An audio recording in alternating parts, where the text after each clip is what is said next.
Hello everyone, welcome to Oliveboard. Myself Saloni Gupta, your ABM and ABFM educator in English medium. So we have completed our three modules, that is A, B and C. So likewise, the last module is left to complete, that is module D. So in today's session again we will be covering all the important topic, all the important concept of all the units in this particular specific video. So let's get started. Okay, it is module D. So we have completed our all three modules A, B, and C, and we have started from today itself our last module, that is module number D, and its first unit, the hybrid finance, unit number 19. From the word itself, it is clear. It hybrid means what? Hybrid means what? A mixture, a combination. So combination of what? Combination of two elements of finance. And what are those two important elements? One is equity and another one is debt. Equity represents what? It represents the ownership of a company. We can say na ownership of the company. And debt means what? It means borrowed money, a loan.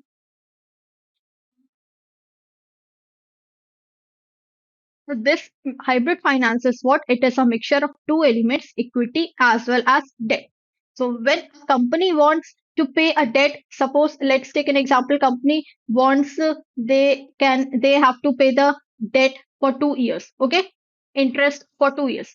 After 2 years, if they want, they can convert those debt debenture holders into their equity shareholders. So they have that kind of right by hybrid finance. So till the year they want to pay the interest they will pay, and after that they will convert their into equity shareholders. So now equity shareholders is provided what? A type of dividend. So it gives both of the you can say both of the merits. It will give the equity and debt. It will give the advantages of both the elements, equity and debt, in hybrid finance. So whole unit is about all these things. Let's go back to our syllabus, that is hybrid finance. So hybrid finance, a hybrid security is what? It is again financial instrument which possesses both the characteristics. One is of debt and the next is of equity. So it includes the features of both debt and equity. It provides investors a blend of fixed income, and these securities, they help the investors, okay, they can meet their investment needs. Am I clear with this basic definition of hybrid finance? So we have different types of hybrid securities. So first is preference shares, we have warrants, we have convertible debentures or convertible bonds. Next is Mezzanine finance and foreign currency convertible bonds. These are all the same, okay, just it is being issued in any foreign country. Foreign currency convertible bond. So now let's understand one by one what are these hybrid securities. So first is what? The preference share capital. So preference, see, from the word itself, it is very clear that it gives kind of preference. Okay, it gives a kind of what? Preference to the holder. So preference capital is the money company raises by selling preference shares to investors. So when a company sells their preference shares, and investors who purchase, and they give money in return of those shares. So it is a type of, again, a share capital. Okay, certain investors get certain rights over the assets and earnings, and as the name suggests, there is a certain kind of preference. Now, most important, what is that preference? The preference is of having a dividend. That is when the company earns profit. Okay, how profit is being earned? Sales minus variable cost contribution minus fixed cost,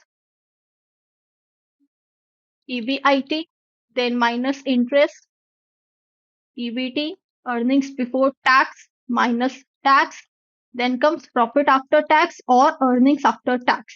Okay, so this is what? This is the profit. From this profit, okay, first we have to pay all our liabilities, all our debts. Okay, then next comes what? Preference shareholders. So from this profit, a dividend is given to preference shareholders, and after that, whatever is left, then from that profit, the dividend will be given to equity shareholders. So either dividend will be given to them, either the whole money will be kept as retained earnings, or a mixture of both has to be done. So, but the first preference of getting dividend is given to whom? The preference shareholders. That is why it is written up preference. So we have different kinds of preference shareholders. Okay, let's have a look in a very you can say precise manner. So what is cumulative? Cumulative preference shares means when you get a dividend all together. Okay, suppose in the year 2022 company made a loss of, let's take an example, minus 10,000. So this year's dividend, the company will not going to pay. Why? Because the company has made a loss of 10,000. Now, in year 2023, company has made a profit of 40,000. Let's assume that every preference shareholders they get a dividend of 5,000 rupees. Let's assume. So now what happens? Okay, so this year's 5,000 and this year's 5,000. Okay, so the preference shareholders will get a total of 10,000 rupees in year 2023. Why? Because last year there was a loss, so that is why company was not able to pay dividend to its shareholders. So in this year, company will carry forward the previous year's dividend and they will give the dividend to preference shares. So this will come under cumulative preference shares. When the word cumulative means accumulation of all dividends, accumulation of all previous dividend. So they will be get in totality of those dividend. Now, non-cumulative means what? Similarly, in this case, okay, in this year, company made a loss of 10,000 and in year 2023, company made a profit of 40,000. Now, the preference shareholders will be given dividend of only this year, not of previous year. Why? Because it is written non-cumulative, means they will not going to get the dividend of previous years. They will only provide a dividend there. They will only get the dividend of present year only. So only present year. Now, participating preference shares, these are those preference shares who will participate in every, okay, if any kind of extra profit is there, any kind of extra bonus is there, so they will also get those profit, those bonus. Non-participating, they will not get any kind of bonus, any kind of profit, only they will be given dividend. No bonus, no profit. Now, redeemable preference shares are those preference shares which may redeem after a certain period of time. So, a period of time is being mentioned that after 10 years, okay, your preference shares will be redeemed, or after 15 years. Likewise, the time period is given. So, when the time period is allotted, then it is known as redeemable. It means that company will buy back their shares. That is redeemable. When company will not going to buy back your shares, okay, not going to pay you the money instead of those shares, so that is non redeemable, means no date is being mentioned that when they will be redeemed. If no date is being mentioned, then that is non redeemable. So when the company gets wind up, when the company gets liquidated, then only they will be redeemed. So normally in India, non redeemable preference shares are, you can say, not allowed. Okay, so you can say at redeemable preference shares, okay, so they can redeem. A maximum period is given 20 years. Okay, within 20 years they have to get redeemed. Now, convertible preference shares. What is convertible? When preference shares can be converted into the equity shares, so they are known as convertible preference shares. Similarly, when it is written convertible debentures, then it means that their debentures are being converted into equity shares after a after a certain time. Non-convertible, again, when the preference shares are not converted into equity shares, it is non-convertible. And adjustable rate preference shares. What is adjustable rate? Means the rate of these preference shares will be adjusted. That is, it will be dependent upon the value will be dependent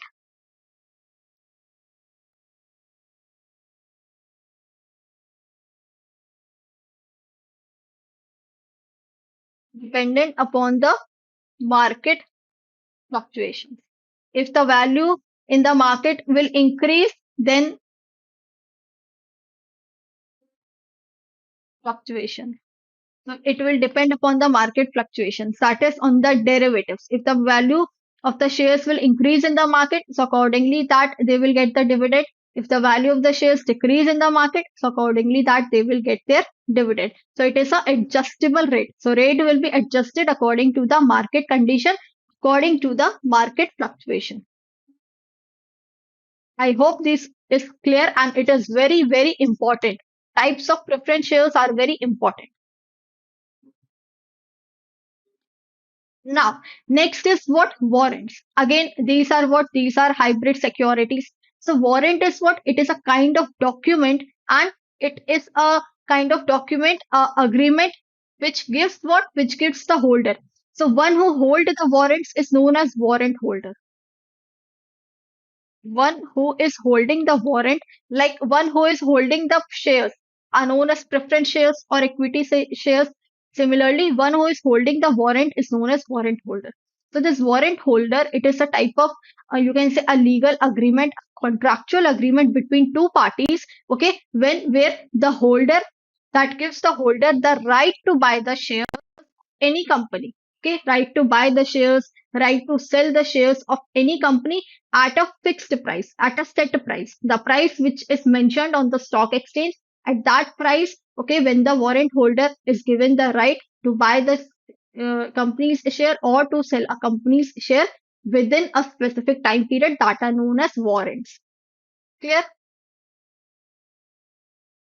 So you can see over here, it is a derivative issued by a company. A company issues the warrant, and the one who purchased the warrant and they give some money, so they become warrant holder. That gives the buyer, so it gives the buyer the right, but not obligation. So remember, only right is given to you, not any kind of obligation is there on you that you have to exercise this tool instrument. Definitely no, no obligation is there, only right is given to buy the company stock at a certain price. Again, a warrant in finance is what? It is a contractual agreement that gives the holder, or you can say the buyer, the right to buy or sell a company's share at a set price at a specific time. Again, these are a valuable tool for the startups and investors. So those who have entirely a new business, so it is a good instrument for them. In finance, warrant are financial instruments that give the holder the right but not the obligation. This line is very important. The holder, it gives the holder the right to exercise the warrants but not the obligation to purchase a company stock at a specified price. And the price which has been specified, it is also known as exercise price or strike price. Suppose, let's take an example. Okay, one warrant is being sold for rupees 200. Now, this is what the exercise price or the strike price. Okay, at this price you have to purchase the warrant, or at this price you will going to sell the warrant. This is the price which is being mentioned over there. Now, next are convertible debentures. So debentures, we know what are debentures? A loan.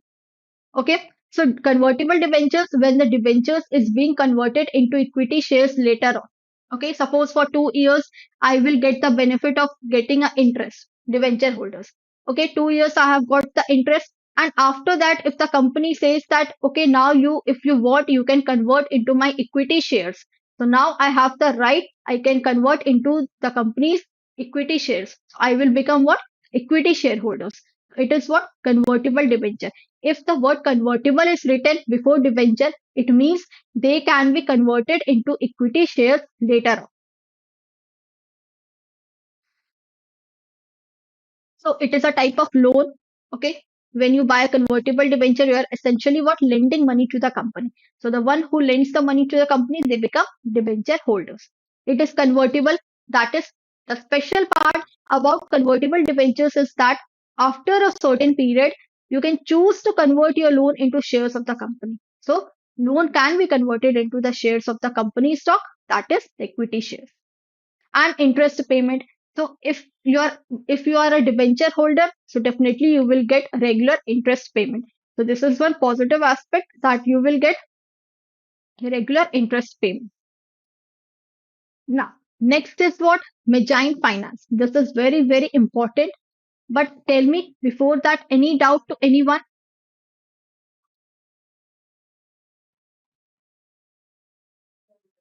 Any doubt, anyone? Everything is clear to you all?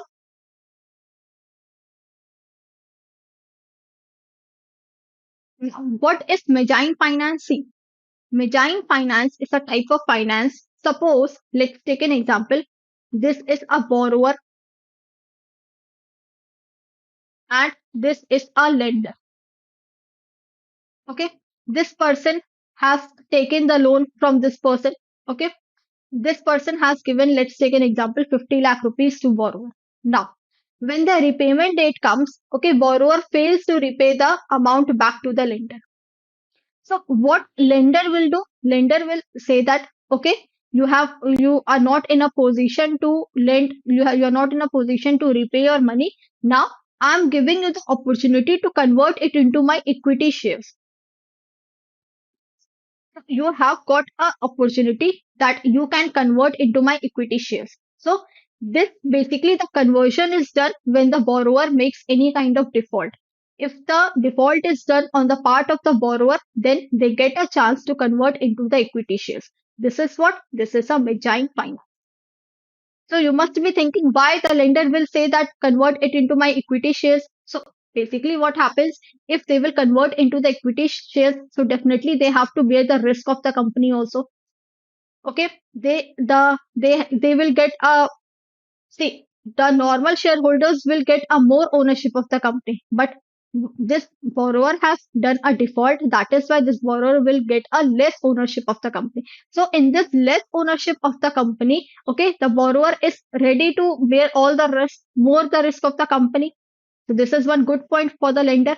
And if there are more shareholders, then definitely the value of the shares will also increase in the market. This will be the second reason. So that is why the lender, mostly the company owners, they give this, you can say, chance to the borrower. Okay, you are not in a position to repay your loan. Now you have the opportunity that you can convert into my equity shares. So mezzanine finance, it is a crucial concept of corporate financing, particularly for companies looking for growth without diluting ownership too much. See, came na this statement. Every statement of mezzanine finance is very, very important for companies looking for growth capital without diluting ownership too much. So now in this case, this borrower will not be able to get more ownership of the company. It is a type of funding that sits between a traditional debt and equity in a company's capital structure. So traditional means the old type of debt. Another hybrid type of debt and equity financing that gives lender the right to convert debt into equity in the event of default. Again, this line is very important. So when the borrower has done, okay, so it gives the lender the right to convert their debt into equity when the borrower has made any kind of default. So this is the privilege for borrower also, and this is good for lender also, that they don't have to give their more ownership to the borrower. They can easily be converted into their equity shareholders with a less ownership. So that is why this particular line is very important. It gives what? The lender right to convert debt into equity in case of default. Understood the whole funda, why this happens? No. This finance can provide higher returns to investors compared to normal debt. So from normal debt, okay, the investors will get from comparison to normal debt, okay, so this finance can provide higher returns what to investors. So that is why more investors will come and join in this company. In the they will also see that, okay, investors are getting higher returns, so we should also go and invest in such companies. So with this, what happens, the growth of the company will also take place. Again, very important, mezzanine debt is often an unsecured debt. So, see, it is an unsecured debt. That is why it is being converted into the equity. Na? Otherwise, this lender has the opportunity that whatever this borrower has kept as collateral, the lender can sell all those things and they can get their money back. So that it is a type of unsecured debt, means no security is being provided when taking the money, and it typically matures in more than 5 years. So the it takes almost 5 years to get mature.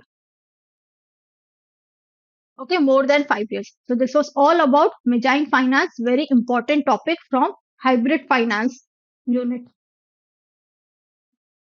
So we have covered Mezzanine finance, we have covered convertible debts, then warrants, then all the types of preference shares, equity shares, preference shares, hybrid finance. We have completed all these things.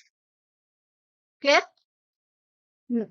Today we are here to discuss the startup finance. It is unit number 20 of module D. So in yesterday's class, we started our module D and we completed one unit, that is hybrid finance. So today we have to start our unit number 20. So let's start startup finance. So let's start our session. So we are discussing about the startup finance.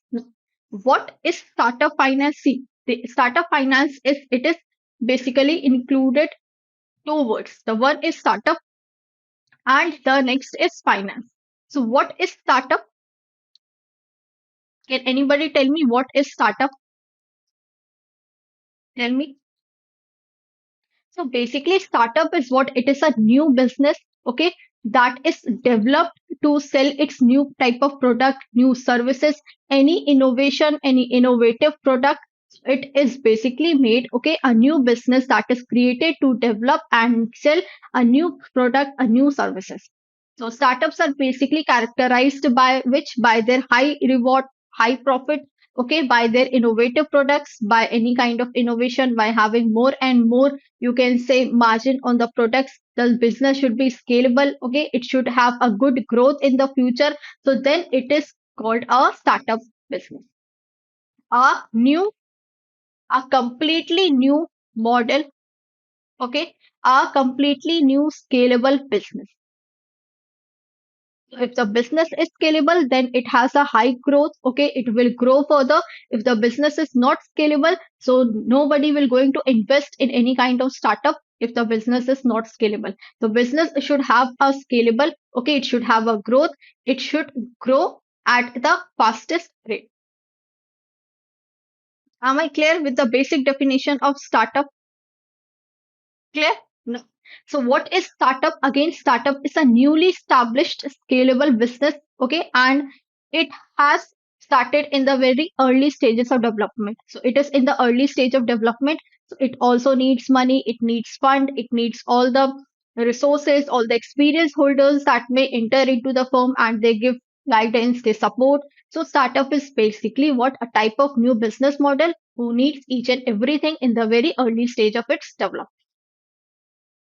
It is often characterized by the focus on innovation, on the scalability, and the potential for rapid growth. So it includes three things. One is innovation, second is scalability, and third is rapid growth. So again, if any business has any kind of unique product, any kind of unique services, so that business is known as a startup business which solves a specific problem. So what is the problem statement? Okay, what type of problem you will going to you can say solve in this scenario. If they have such kind of answers, then they will meet a good criteria of the business. So startups, they rely on funding from whom? From venture capitalists. In the coming units, we will be learning what is venture capital, what is private equity, okay, from angel investors, crowdfunding. What is crowdfunding? When you take the help of your relatives, okay, your family members, your siblings, your friends, okay. When you take funds from those people, then that is crowdfunding. Means all those people come together and they help you providing funds, that is known as crowdfunding. So angel investors are those investors who invest in high network individual, okay, high network worth individual. So they basically invest those business entities, okay, who has a high growth in future. This is important. Under DPIIT, startup was established. What is DPIIT? That is Department for Promotion of Industry and Internal Trade. So under this department, startup was established to manage all the incentives, disbursement, where to provide funds in which category for entirely a new business. This point is also important. The Startup India Hub, it is a what? It is a online portal that gives a variety of services to all the startups India. Launched the project when in April 2016, and government started initiative for the Startup India when in January 2016. So after 3 months, the you can say they have launched the project in 2016, the Startup India project. So these 2 points are very important. No. So what is the definition of startup in India? In from Indian perspective, what is the definition? So we have two types of definition. One definition was initial definition, means when the startup was recently made, recently they were established. So what was the definition that time? Initial definition. And now the definition has been expanded to a certain limit. So initial definition and expanded definition. So in initial definition, so an entity shall be considered a startup. An entity will be considered a startup when they have fulfilled all these three criteria in initial definition. Up to 5 years from the date of its incorporation, when the company has been incorporated, registered, from that date to the 5 years. If they have if they have completed their 5 years, then they will term as startup. If the entity's turnover for any of the financial year has not exceeded 25 crore, if the that turnover is not exceeded rupees 25 crore, it should be 25 crore or less than that, then it is called startup. If that business is working towards innovation, development, deployment, commercialization of new products, commercialization includes trade plus auxiliaries to trade. Auxiliaries means which help in making trade more successful. So these were the initial definition of startup. Now expanded definition, everything is same, just they have been more expanded. Now before it was 5 years, now it has become what, 10 years from the date of its incorporation. Before it should be not exceed more than 25 crores. Now it should not exceed more than 100 crore. That is, the registration has not exceeded. And is as it is same. Done. The initial and expanded definition of startup India. It is important. It should. Yeah. So what are the benefits to startup under the startup plan? So when the startup has been created, so the startup owners, they get a few benefits. What are those benefits? First is tax incentives. Government support them. They get tax incentives. They get tax rebate. There is tax exemptions on which category? On capital gains. So capital gain tax exemptions. Then they also get public procurement. Proper treatment, priority treatment they get for startups in procuring funds. 3 to 5 year exclusion from any business inspection. So these startups basically they get from 3 to 5 years, till 3 to 5 years, no inspection will be done for this such type of business. No inspection, no examination will be done. Government says, you do work. I'm giving you 5 years, you do work. No inspection will be there, no examination will be there. In this 5 years, if you have done a tremendous work, then we will give you a startup theme. We will say you that your business is now a startup. So when the incorporation has done after 3 to 5 years, the from inspection, these startup has been excluded. No inspection is being done to these business. Next, 80% fee discount for patent registration. If any startup is related to patent registration, so 80% fee discount is given on the fee, and 50% fee rebate is given in which category? In trademark category. So these two are what? These two are intangible assets. So in intangible assets, the exemptions are given. Yeah. Now, Atal Innovation Mission and Self-Employment Talent Utilization, that is SETU. Okay, so basically they have encouraged what an innovative and entrepreneurial culture. It has to develop Atal Innovation. Atal Innovation Mission and SETU program has been built, okay, to encourage what innovative innovations for more and more production, for making innovative products, innovating services in the new start. This program purpose is to act as platform for the promotion of startup companies, for promoting startup companies because these companies are entirely new. So they also want that someone come and guide them. Okay, someone come and support them. Someone come and they give funds to these companies so that these companies may also develop more. So government basically what they do, they are focusing more on startup companies or more on MSME companies, micro, small, and medium enterprise. So government is also working very hard towards these companies so that they may grow in future. So we have done the definition of startup definition in India, the basic introduction part, and what are the benefits under the startup plan. Now, next is funding. See, if any startup is there or if any kind of business is there, so definitely any business they need funds. They need funds to run their business. They need funds to operate their day-to-day transactions.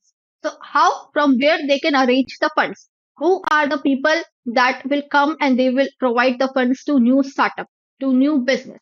So funding is what? Funding refers to the money required what to start and run a business. So definitely for running a business, for starting a new business, we need a lot of capital, we need a lot of funds.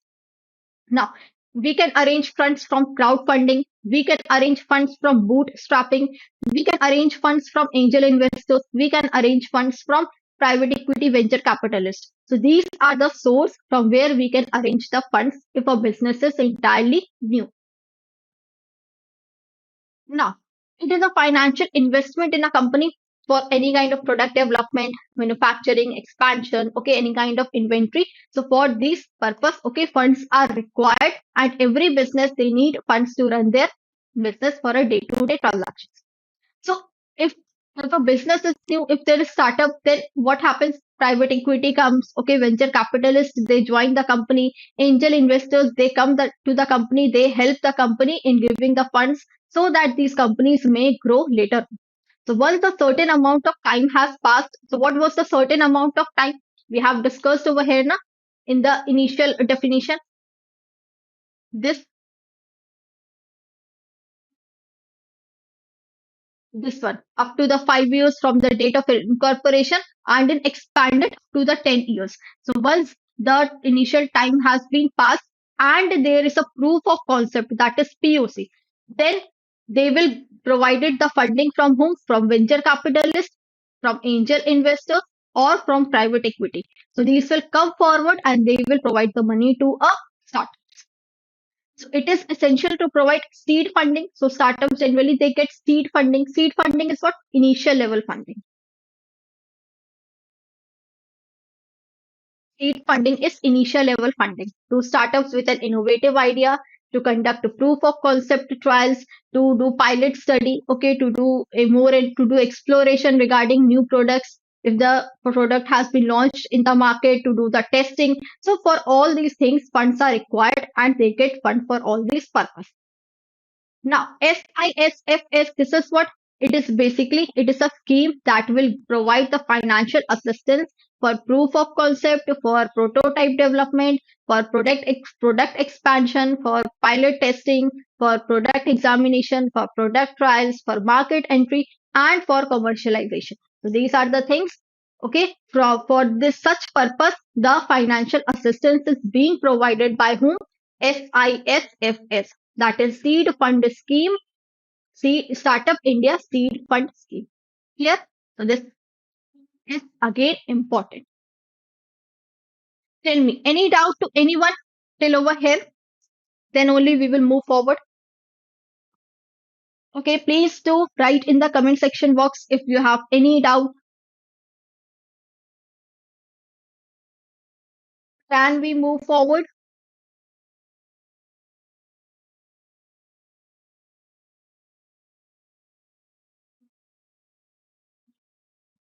No. Now, what are the types of startup financing? So one is debt financing. Okay, the startups will arrange funds from where they can arrange funds from debt financing. That is, they can arrange funds from taking loans from the bank, loans from any financial institutions.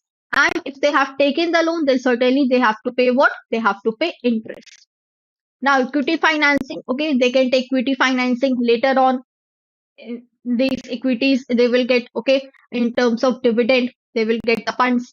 Then for grant, if government provide grants to such you can say institutions, that is non repayable funds offered by government foundations or organization to support specific project. So why they are non repayable funds? That is government basically they are also working very hard, okay, to providing funds to these startups, okay, so that they may grow in a very rapidly. So that is a government also provide grants basically in the field of technology, in the field of social impact, in the field of R&D. Here, so for all this purpose government provide funds to these startups. Okay. Stages of startups and sources of funding. Now, what are the stages of startup?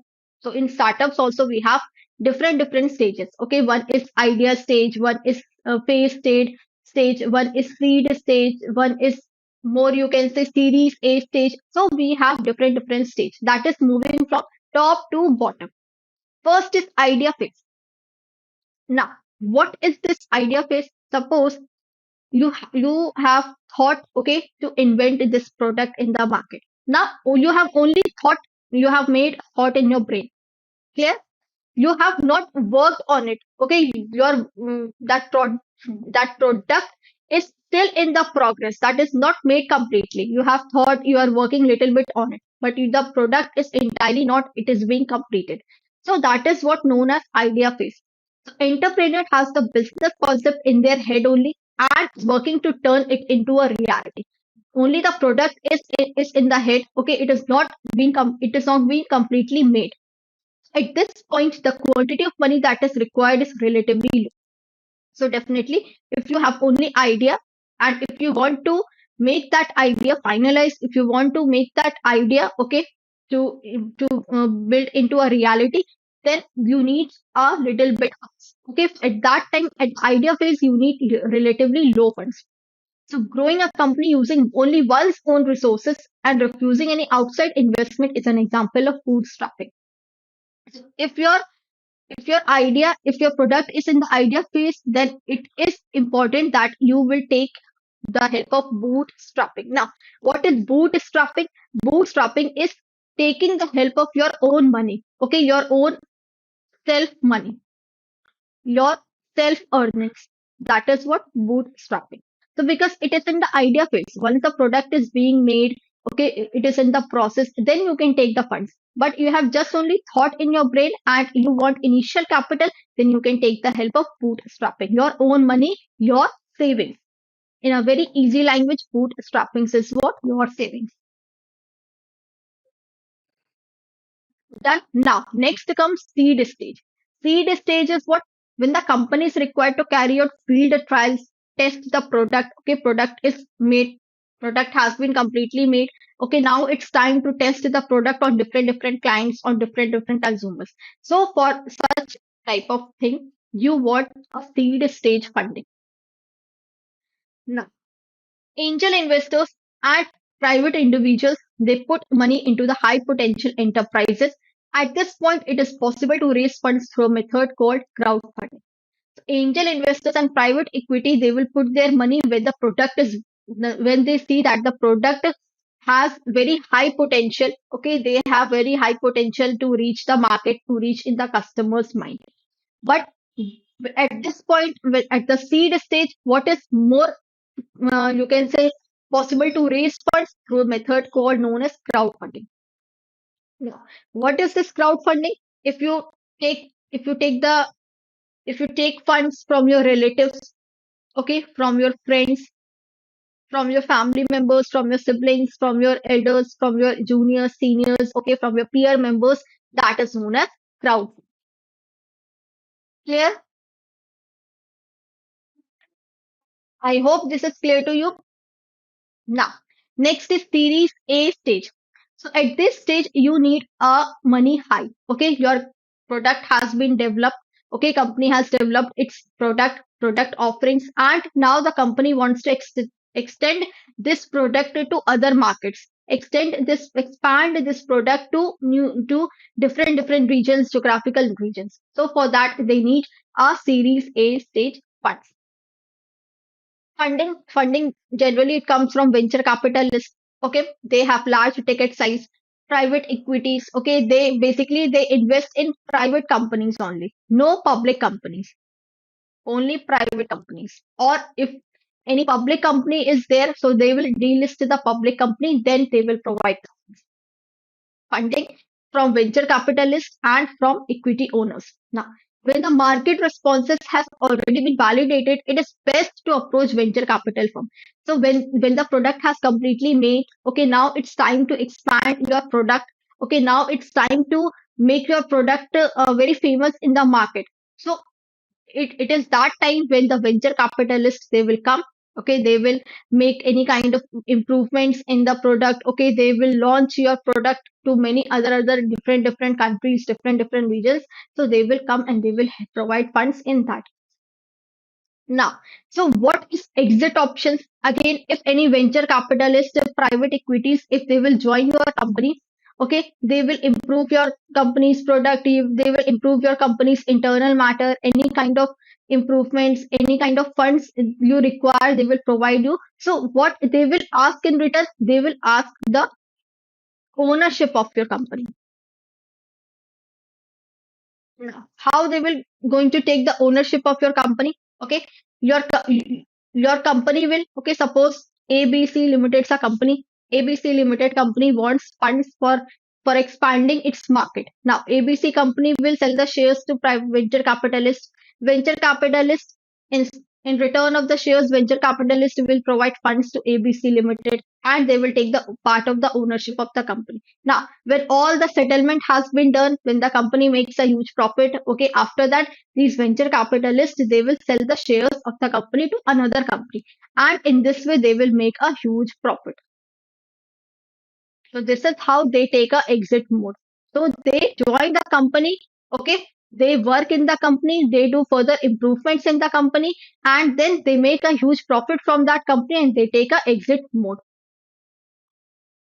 So this is how they work in the company. So it is possible that the investors will come to the conclusion that they want to sell the portfolio firm to another company. Portfolio firm is your shares, okay, companies shares, companies, you can say the internal shares of the companies to another company currently operating in the market.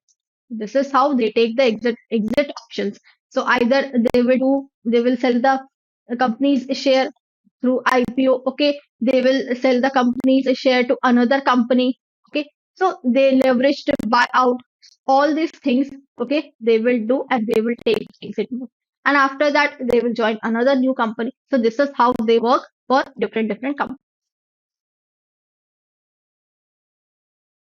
So what we have done, we have seen the stages of startups. So basically idea stage, seed stage, series stage A. Okay, till here is the stages of startup. Now how fundings is being required and what is the exit option for venture capitalists. This is from this to that.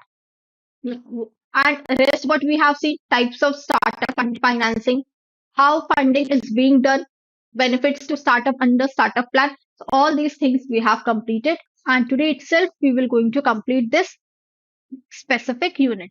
And the name of the unit is Private Equity and Venture Capital. Again, a very important unit from the examination point of view. And this unit comprises of Module D. Okay, it comes under Module D. So let's start this session. So in the previous all sessions, we have completed our Module A, all the units, Module B, all the units, Module C, and now we have come to end of our Module D with unit number 21. So yes, soon we will going to complete our all the modules A, B, C, and D. So those who have not watched those sessions, I highly request them to go and watch the sessions. Every session will be of approx 30 minutes, 25 to 30 minutes. Some will be more than 30 minutes, but don't worry, whatever you will going to see, okay, it will be beneficial for you. Now, let's start the session. So, with private equity and venture capital. Now, who are private equity? Who are venture capitalists? Okay, they provide venture capital to the firm. They provide, okay, private equity holders are there. So, what is venture capital and private equity? See, every business every business requires a huge amount of funds to run their business, to run their daily transactions. So venture capital, again, it is a type of, we can say, private equity. Okay, although there's a little bit difference between these two terms, private equity and venture capital, just a minor difference. So venture capital is a type of capital which is provided to the firms, to the private firms, so that they can run their business. Okay, they can purchase any other business unit. If they want to acquire any business, they can acquire that business. Okay, so these are the funds which are given to the business for some kind of help. Now, venture capital is what?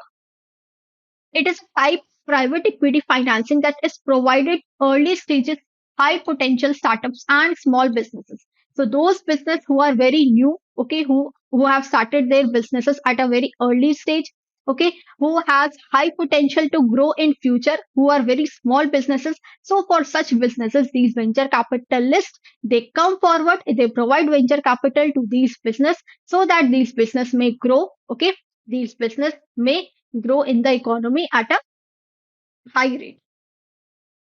So definition is, again, we venture capitalist involves investments made by firms or individuals into startups. So basically, if there is any kind of startups, okay, a new business is there, a new business model is there, okay, any innovative product, if any business is going to launch, so for such cases the venture capitalist is being provided to them. And what is the goal of providing funding to these companies? That is, they have a significant growth and to generate high returns to the investors, those who are providing funds to these businesses. This is what the whole scenario of private equity and venture capital is. Now, what are the key components of venture capital? We can also say what are the key elements of venture capital. So, in investment stage, okay, that is, these venture capital, they provide investment to different stages. Now, what are these stages? Okay, how many types of stages are there? Let's have a look. So first is a seed stage. Seed stage is a very basic level stage, a very initial level stage. That is seed stage. You have seen a seed. Okay, from this seed you will see a fruit. Okay, so seed is what? Seed is a basic, a very you can say a small part of the fruit. Okay, a small part. So just like that, a seed stage means the very initial level of stage, very initial stage. Now, moving to a seed stage, from moving a bit high, so comes a early stage business, early stage. Now, and the last stage is what? The growth stage. So, seed stage is when the business have any kind of idea to develop a product, when they have, okay, they have mindset that, okay, this type of product I want to launch in the market. So early funding. So seed stage is a type of early funding to help startups develop their idea or product. Early stage, so funding for startups that have a prototype or initial traction, means they know what type of product they want to launch, so they have made a proper prototype of the product, and they know that this product is entirely a new business model product and it will grow in future. So early stage financing is being provided to such type of startups. Now, what is a growth stage? Growth stage means the product has already launched in the market. Okay, now companies, they want to expand their product to different regions, to different countries. Okay, so this is a growth stage, that is, they need to expand their product further. For expansion, so investment in companies that are scaling and need capital to expand further, so they will come under a growth stage. So first level is seed stage, second is early stage, and third is growth stage. So venture capital, they provide funds to in these such stages, basically in the seed level stage as well. Now, investment process. First, venture capitalists, they will identify that these startups has the potential or not. Okay, if they have the potential, then they will provide incubators. So incubators are what? These are those people who provide knowledge related to startups, who provide different ideas, as well as they also provide the funds to such business, so through their networks. So So basically what happens, these venture capitalists, they have worked in many different companies. So they know their networks. So they will help the company in providing networks, in providing incubators. Then negotiation. So when the investment process comes, so negotiation also takes place. Okay. The other person will say, okay, I will suppose this is venture capitalist and this is the person, this has this, its company. Okay. Company will, okay, uh, say, okay, I want 50 lakh rupees now. In this case, venture capitalist is okay, okay, I will give you 50 lakh rupees, but I want 20% of the ownership of your company. Now, in this case, the owner of ABC will negotiate. The owner will say, no, I will only give you 18%. I will only give you 17%. So this is what, this is a type of negotiation. When both of the parties, they are not agree on a proper scenario, then the negotiation is done over there. So teams are discussed, including valuation, ownership stake, and all those things. How much ownership will be given to whom? The exit strategies. So what is important, that these venture capitalists will only enter the firm when the firm will give them the exit strategies. Now, what is the exit strategies?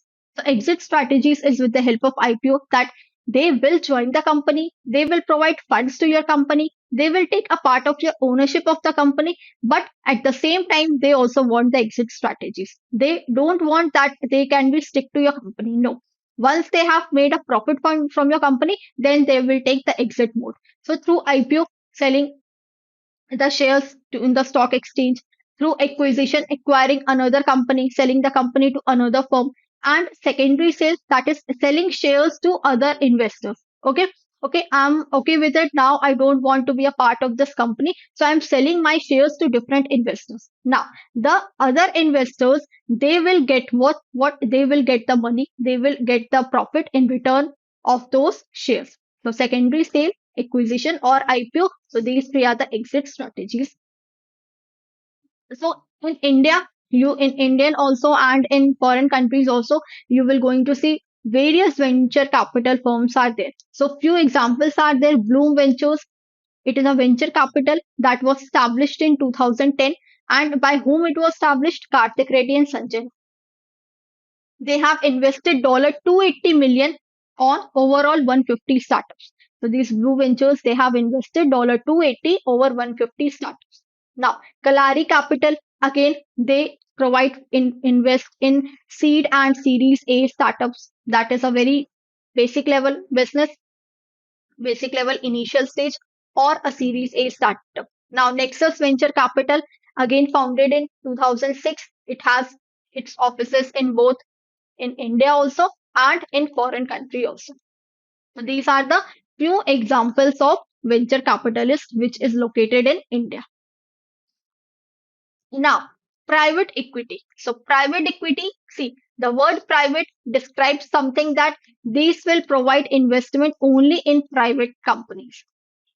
No public companies, only in private companies. So private equity will provide funds. Okay, they will invest in only those companies whose nature is of private, that is private companies. So alternative, where the private invest equity funds invest into a privately held companies which are not yet public. So they will only invest in private companies, not in public companies. Again, it refers to investment funds that acquire equity ownership. So once if they have invested in any private company, again they will take a ownership of that company. Ownership would be 10%, 5%, 20%, 30%, whatever the percent the negotiation has been done, and accordingly that they will also take the equity ownership in private companies. Okay, for conducting buyouts of public companies means, or what they will do, if any public company is there, so they will delist that public company from the stock exchange and make them as private company. So they will do the conduct buyouts of public companies, resulting in their delisting. So these funds typically they involve high net worth individuals, so they provide funds to high net worth individuals, those individuals who have a high net worth. And after a period of growth and value enhancement, so they also take the exit mode. As similar to you can say venture capitalist, private equity will also do the same thing. Once they have joined your company, they have done the proper improvements in your company, they have uh, made up, you can say, a good amount of profit from your company, and after that they will take a exit mode. And these exit mode will be in the form of IPO, in the form of, you can say, selling the company, acquisition. Okay, so the same what we have studied in venture capital, the same is in private equity as well. So after a period of growth and value enhancement, private equity firms, they usually exit their investment through sales, through public offering, or other means for attaining a good amount of returns. Now, so we have advantages of private equity funds and what are the disadvantages of private equity funds. Let's have a look. So first is high potential returns. Again, if they are okay, if they are providing funds to your company, so definitely they will going to ask a huge returns. So they will offer the possibility of higher returns compared to another public market investment. So they will ask the higher returns from the company. Access to private companies, again, they will only invest in which companies? Private companies, no public companies. Investors gain access to private companies with high growth potential. Third is increased control. That is, they have more control over the investment in private. Investors have more control. Okay. So basically, they will ask a part of the ownership of your company before doing the investment in your company. So now, active management. So, private equity firms actively manage invested companies. So, what they do, if they will join the company, then if they will see that, okay, these are the things that are lacking in the company. So, they will do proper analysis, they will interpret the company, they will do the proper management, okay, improve the all the things of your company, internal aspect, internal members, internal workplace. So, everything they will do the improvement in your company so that your company may reach at a great level, okay, and they may also make more and more profits. Influence and involvement. So again, they influence, okay, they influence in the companies, okay, people influenced by them, they do the involvement. There is more and more involvement of such private equity in the companies.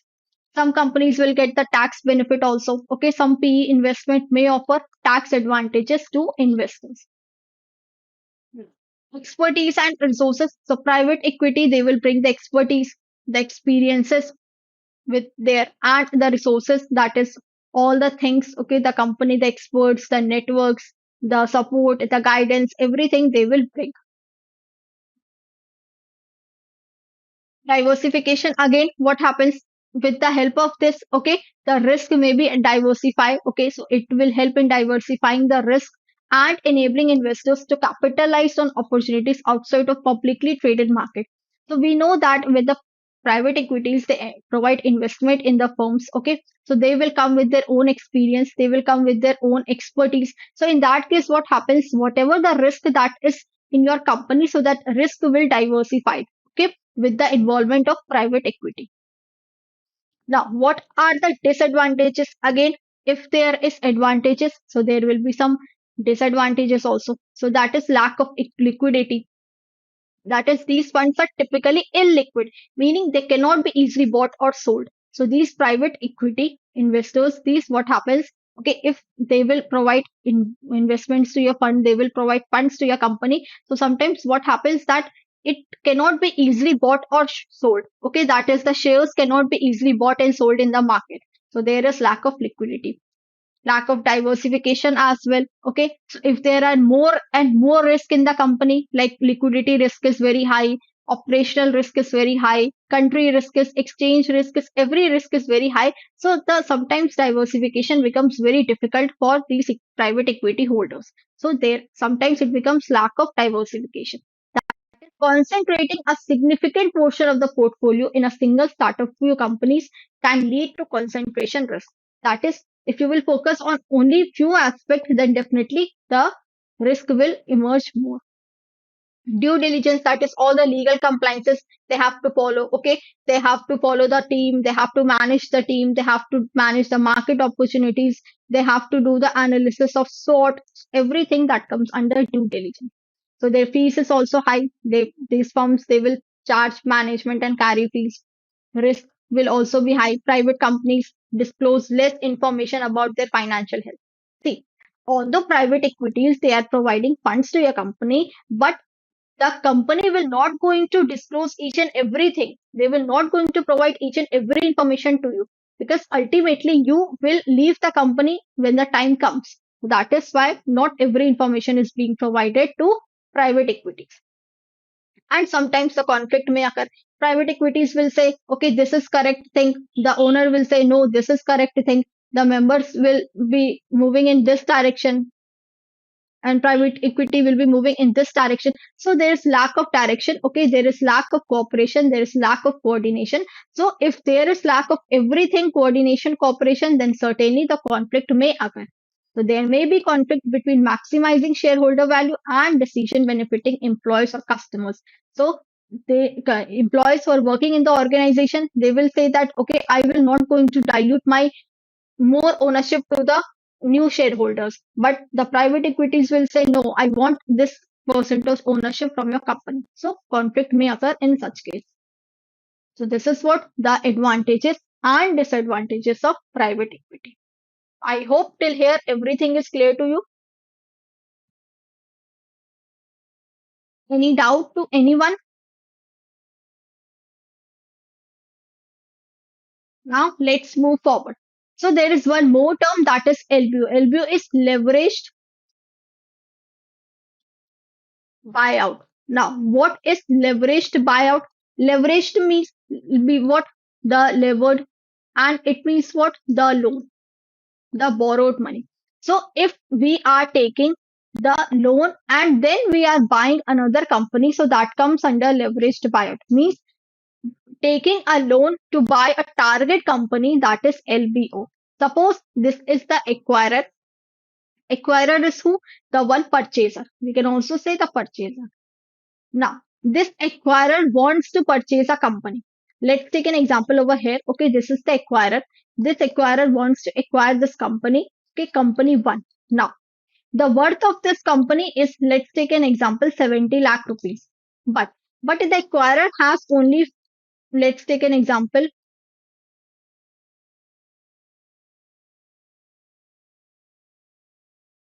okay, acquirer has only 40 lakh rupees. Now, in this case, what this acquirer, this purchaser wants to acquire this company. So, what this purchaser will do, this purchaser will go to the bank to take a loan. Okay. And from the bank, when the loan has been disbursed, so they will 40 lakh is his money, and 30 lakhs he will going to take a loan from the bank, and then he will purchase this company, that is 70 lakhs. So what is in this case, what in this purchaser has done, this purchaser has borrowed the money from the bank, and after borrowing a sum of money from the bank, he is going to purchasing another company. Okay, he is acquiring another company with the help of loan.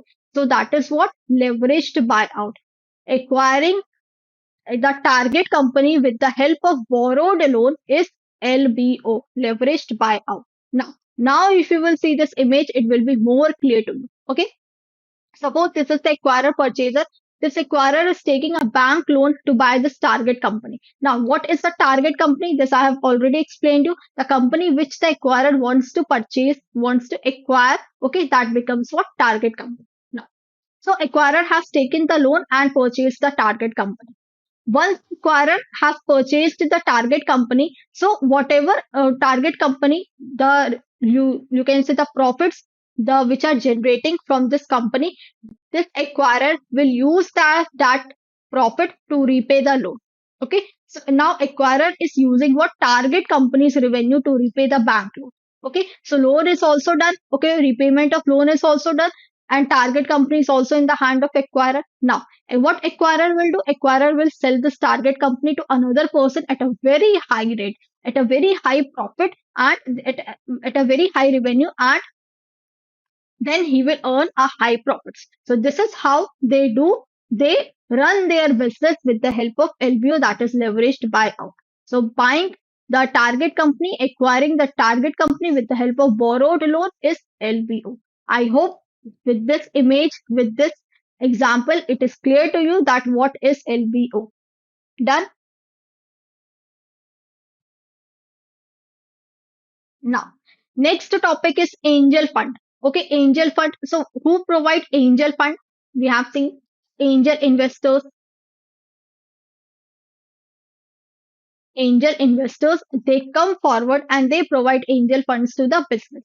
So angel fund is a subcategory of venture capital fund. So subcategory means venture capital is a big term, and under venture capitalist angel funds come. The angel investors come. So angel fund is a subcategory of venture capital fund under category 1 alternative investment fund. So remember, angel investors, they come under category 1 of alternative investment fund. Alternative investment funds have three categories, and in category 1, the angel investors, they include fund that raises funds from angel investors. So angel fund is a type of fund which is raised from angel investors. And all these regulations, the provisions are carried under Chapter 3 of AIA. In case of angel fund, it is only raised fund by way of unit called angel investors. Angel investors will help to generate what? Angel funds. Who are angel investors? This is angel.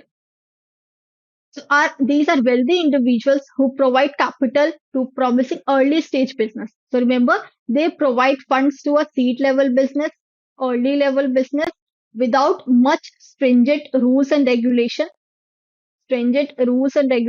are not very high. And in return, what they also ask, just like private equity and venture capital, they also ask a part of ownership, okay, portion of ownership of a company. And what is this called? This is called the equity. Ownership of a company means what? The equity of a company. So this is how they also come, okay, join the company. They provide seed level funds, they provide early capital funds to the company, and in return, they ask a portion of ownership equity from the company from these angel investors. Angel investors, they provide angel funds.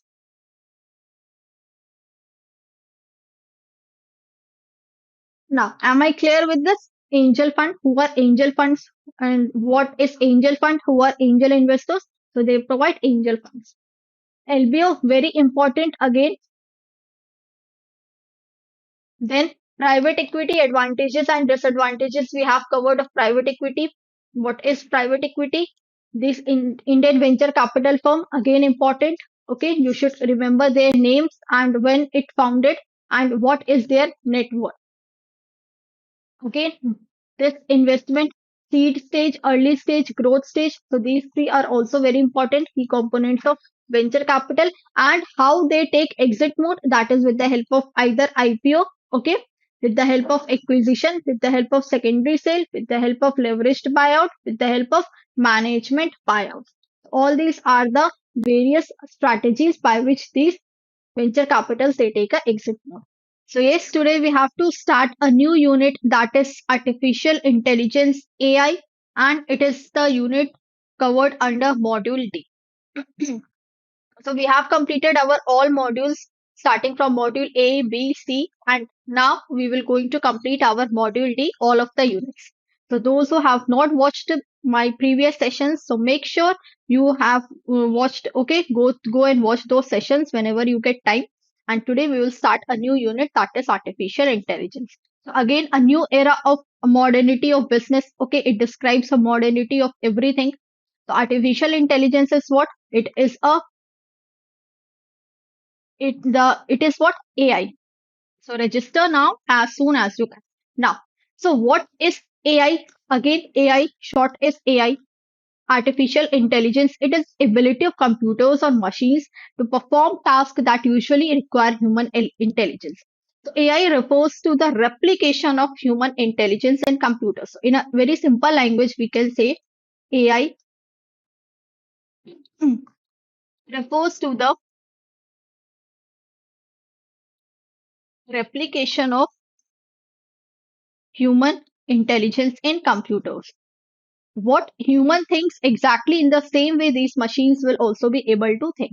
That is what the replication of human intelligence in computers. So we have, if you will see, nowadays you have AI enabled gadgets, you have AI enabled accessories, okay, where you can replicate all of your thought in the system, and output you will be given as the human thinks, the same output you will be provided from that particular machine. Now, again, this includes what things like understanding language, they recognize the patterns, okay, they solve the problems, whatever problem you will provide them, they will solve and generate you the answers, and making decisions as well. AI technologies, they include NLP, natural language processing, then robotics, okay, in the form of robots. You are seeing nowadays robots, and computer vision, among others. Hmm, I'm so sorry. Now, if you will see this chart, okay, if you will see this diagram, what you will see that AI is a big part. This the whole part is what? The whole part is this AI. Okay. And inside AI, we have machine learning, we have deep learning, and we have neural networks. So we can say that the we can say that AI is the superset of AI is the superset of machine learning, deep learning, neural networks. Or we can also say that machine learnings, deep learnings, and neural networks are the sub part of AI. Now, what are these? Okay, let's do one by one.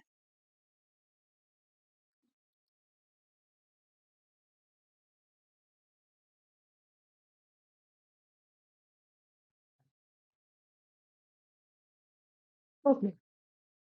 Hmm. So first one is what? A machine learning. Now, what is machine learning? So AI, we have seen AI is what? It is just the replication of human intelligence in computer.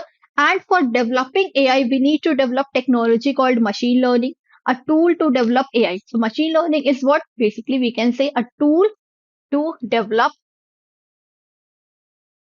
AI. It helps in developing what? AI. Machine learning is a type of artificial intelligence that that allows computers to learn from data, to learn from data and improve their performance.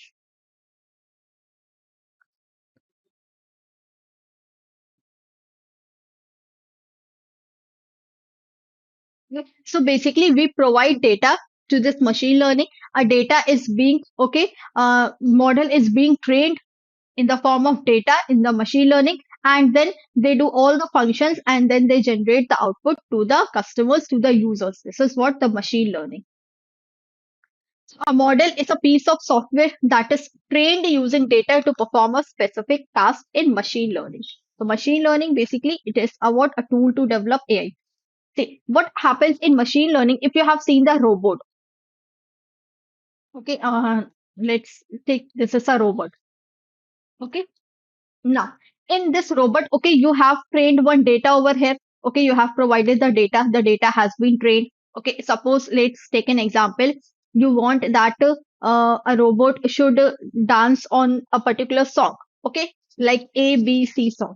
Now, you have given the data in this robot. Okay, you have provided the data. The data has been, you can say, it is learned. Okay, it is being provided training. Okay, you will train the model according to this song, and whenever you will play the song, this robot will dance. So now once you have trained the data that whenever this song is played, the robot starts dancing. So second time, third time, fourth time, whenever you will play this song, the robot will act in the same way. Why? Because the you we have already trained the model in the machine learning. That is what present over here in the robotics. So this is how they perform. So for connecting robots, different circuits are being connected so to provide the information. Okay, a circuits are being connected over here. Circuits in the form of you can say nodes. Okay, just like human brain. See, we have brain. Okay, so in human brain we have different cells.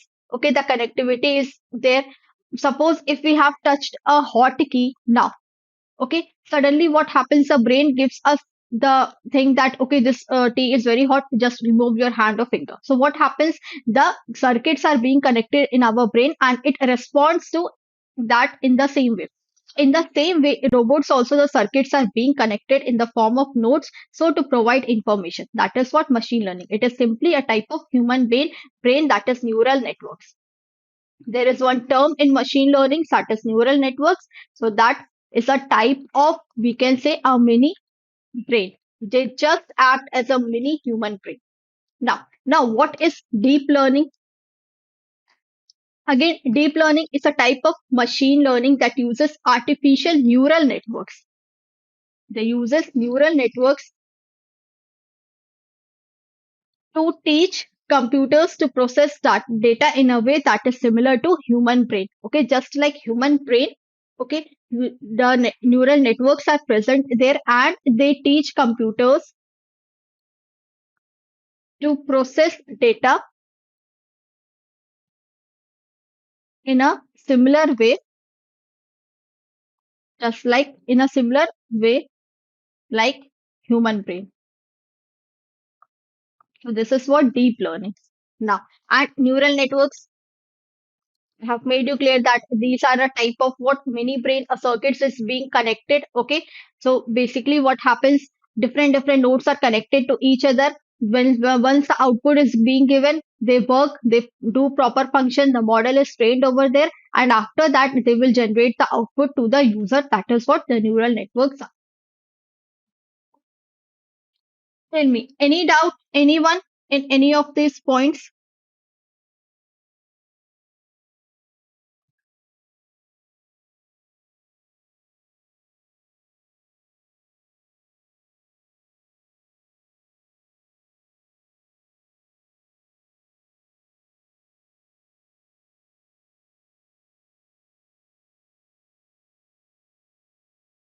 Okay, let's move forward. So all this we have done now.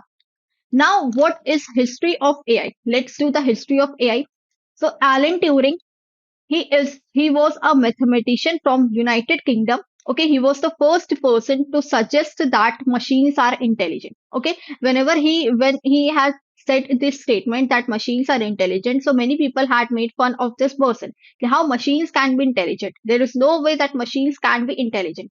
But he done the experiment. He suggested a test to assess that no, machines can also be intelligent. Now, John McCarthy, he was a professor, okay, of MIT, and he coined the term what artificial intelligence. So he was the first person who gave the term artificial intelligence in 1956. Alan Turing, he said that yes, machines can also be intelligent. He has done the experiment, various testing to find out the result that whether machine can be intelligent or not. So he has given the thing that machines can also be intelligent, whereas John McCarthy, he was the person who coined the term artificial intelligence, and in which year? In year 1956. Now, if you will see this image, so in the year 1956, the term was being coined, that is artificial intelligence. Okay. Then in 1950 time, he has given the term artificial intelligence. In 1974, okay, a new discovery was took place that says that the computers are faster than the persons. Means computers are more faster and affordable. So where the computers they do work in a slow manner, now in 1974, in more technology got advanced, the advancements of technology are there, and do computers also become very fast and affordable. Everyone can afford these computers. In 1980, the year artificial intelligence came. Okay, some work done on this process, artificial intelligence process made to develop kind of work over this. And in the year 2000, proper establishment was made. The landmark of AI means in reality, AI took place, and it also various machines, various tools enabled everything came just because of AI. So this was the history of AI, but the term was coined in the year okay 1956. So he coined the term in the year 1956.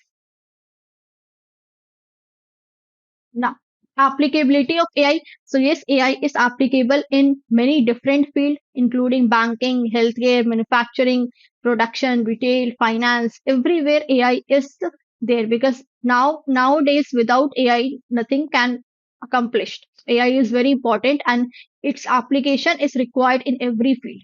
So in healthcare also, for diagnosing anything, okay, for you can say for MRIs, okay, for medical images, for ultrasound, for everything we need AI, okay, before we get a report in 3 to 4 days, okay, but now with the help of AI you will get a report for everything within few hours, within few minutes. So this is how is this possible? Just because of the applicability of AI. In finance, okay, so basically banking and finance, this sector helps to find the fraud detection. So for fraud detection the applicability of AI is important, and in finance it emerges this field to detect what? Fraud detection. So algorithm help you with fraud detection, for finding the scams, okay, for any kind of trading, okay, risk managing the risk, personalized financial advice. Everywhere AI is important. In retail sector, for managing what? For managing, you can say, customer services, okay, for enhancing customer experiences, creating new chatbots for customers, so that whenever customer they can ask any type of queries in the chatbots, so they can immediately answer those queries. In manufacturing sector, how it help? With the help of logistics, with the help of traveling, with the help of convenience, with the help of maintaining the quality of products, maintaining the you can say all the methods how to launch the product in the market. In every field AI has done a tremendous work. For transportation, autonomous vehicles are there that rely on AI for navigation. Suppose in vehicles, okay, everything is navigated, the Google support is there. So if we ask anything that Google navigate to this place, so Google will navigate to you that place, okay, they will show the what? They will give you the map over there. Then in education, so right now, okay, how is this possible? With the help of AI? Every day you are seeing new features on YouTube. Every day you are seeing new features on any paid platform. So how is this possible? Just because of AI. AI can personalize learning experiences. They are automating everything, means now no more manual work. Okay, everything is getting automated. So people are less and the work is done automatically. Entertainment in music, art, NLP, natural language processing. That is once you what see machines. We know that machines they don't understand our language. What language they understand? That is the machine language. That is the zero and one, the bits, the machine to understand. And if we provide any kind of data to these machines, so what these machines will do? These machines will translate our language into their language. Okay, once the translation has done, then they will do the performance, they will do the algorithmic over there. After that they will provide the output in their own language. Then the translator translates those language into what? Into the object code in our language, and finally we get what? The outcome, the result, that is in our language. But it happens within a fraction of seconds, that we are unaware of the fact that the translating, the transferring, and everything is happening there. So we don't get that, because we get our result within fraction of seconds. So natural language processing is just type of that. Okay, like you have heard Siri. So which means what? Whatever you will ask from this, okay, they will reply you in the same manner. That is what they don't know understand your language, but we have trained model in such a way that whatever we will ask, they will also reply in the same manner. If we will ask in Hindi, they will reply back in Hindi. If we will ask in English, they will reply in English. So this is what? With the help of natural language processing. And examples are Siri and this one. Now, smart cities. Why cities are called smart? Just because AI helps managing all the resources. Okay, optimizing use of energy. Then safeguards to public. Okay, proper data analysis has to be done. Then that is why the cities are also considered as smart. And R&D. So this is again a very important field where if there is no AI, then there is no R&D. AI helps the research by analyzing vast amount of data. So for research and development, we need big data. And for big data, we need what? AI. So in the coming chapters, we will be learning what is big data analytics. So for generating any kind of, making any kind of assumptions, okay, working on those assumptions, using those assumptions twice, thrice, okay, we have n the number of assumptions for anything, and we are using those assumptions. We are on the AI model. So definitely, we are, if we are asking 1,000 times, they will reply us 1,000 times. That is what the AI is. Now, AI in banking and finance, again important. So AI is transforming the banking and finance sectors in different ways. Okay, they are in grading. They are, you can say, experiencing the customers' experiences. Okay, they are reducing the risk, managing the risk, identifying the risk. So all in all these fields, the customer experiences are very much important. That is with the help of chatbot.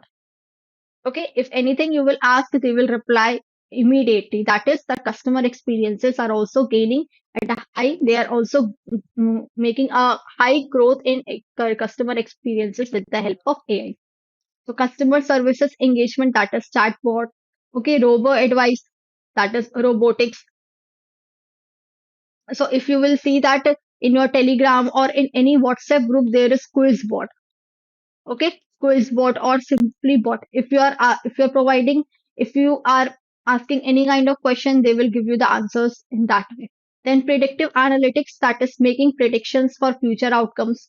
Cyber security, that for any kind of data theft, for any kind of fraud detection, so cyber security also plays a crucial role. And scoring credit and direct lending for customers, that is providing data, okay, the on, like on EMI, okay, providing data like on EMI. So it is also important in that way as well. Clear? So for credit score, for project lending, okay, scorecard. So all these things are required. Now, what is predictive analytics? Again, it is the process of using data to forecast future outcomes. See, we don't know that what will happen in coming scenario, but with the help of predictive analysis, we can do the predictions for our future outcomes. We can easily forecast the things that in coming time, these are the things which may happen. Now, how is this possible? This is possible just because if we provide the correct amount of data, okay, the data analysis, the process uses data analysis, machine learning, okay, artificial intelligence, deep learning to find the patterns and to predict the correct outcomes of the future behavior. That is why predictive analytics is important to find what forecasting to do proper forecasting, proper predictions for our future outcomes.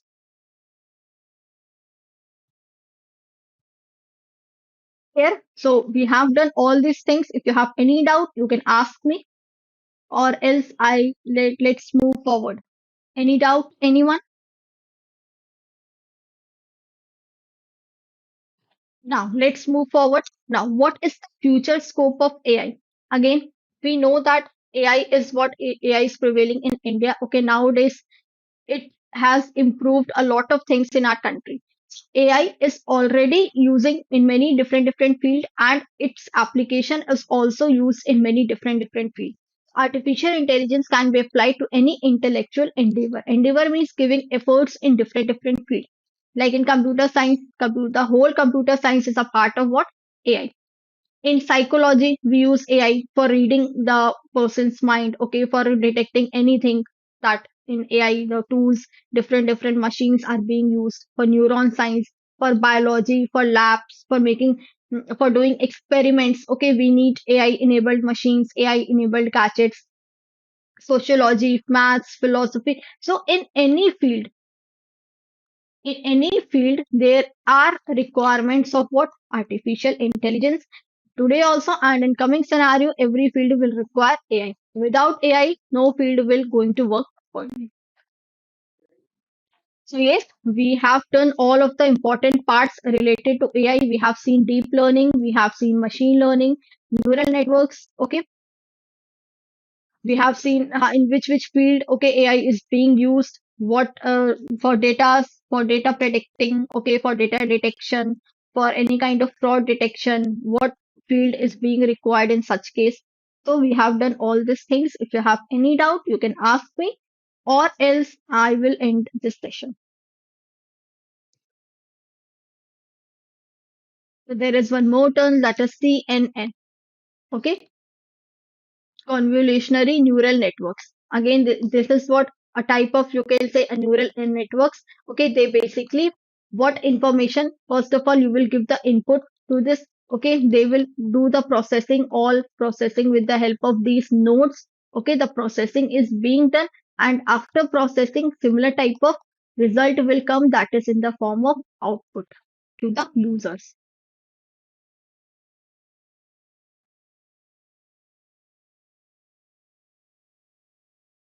Okay, then I'm ending this session. We'll meet you tomorrow with a very new unit.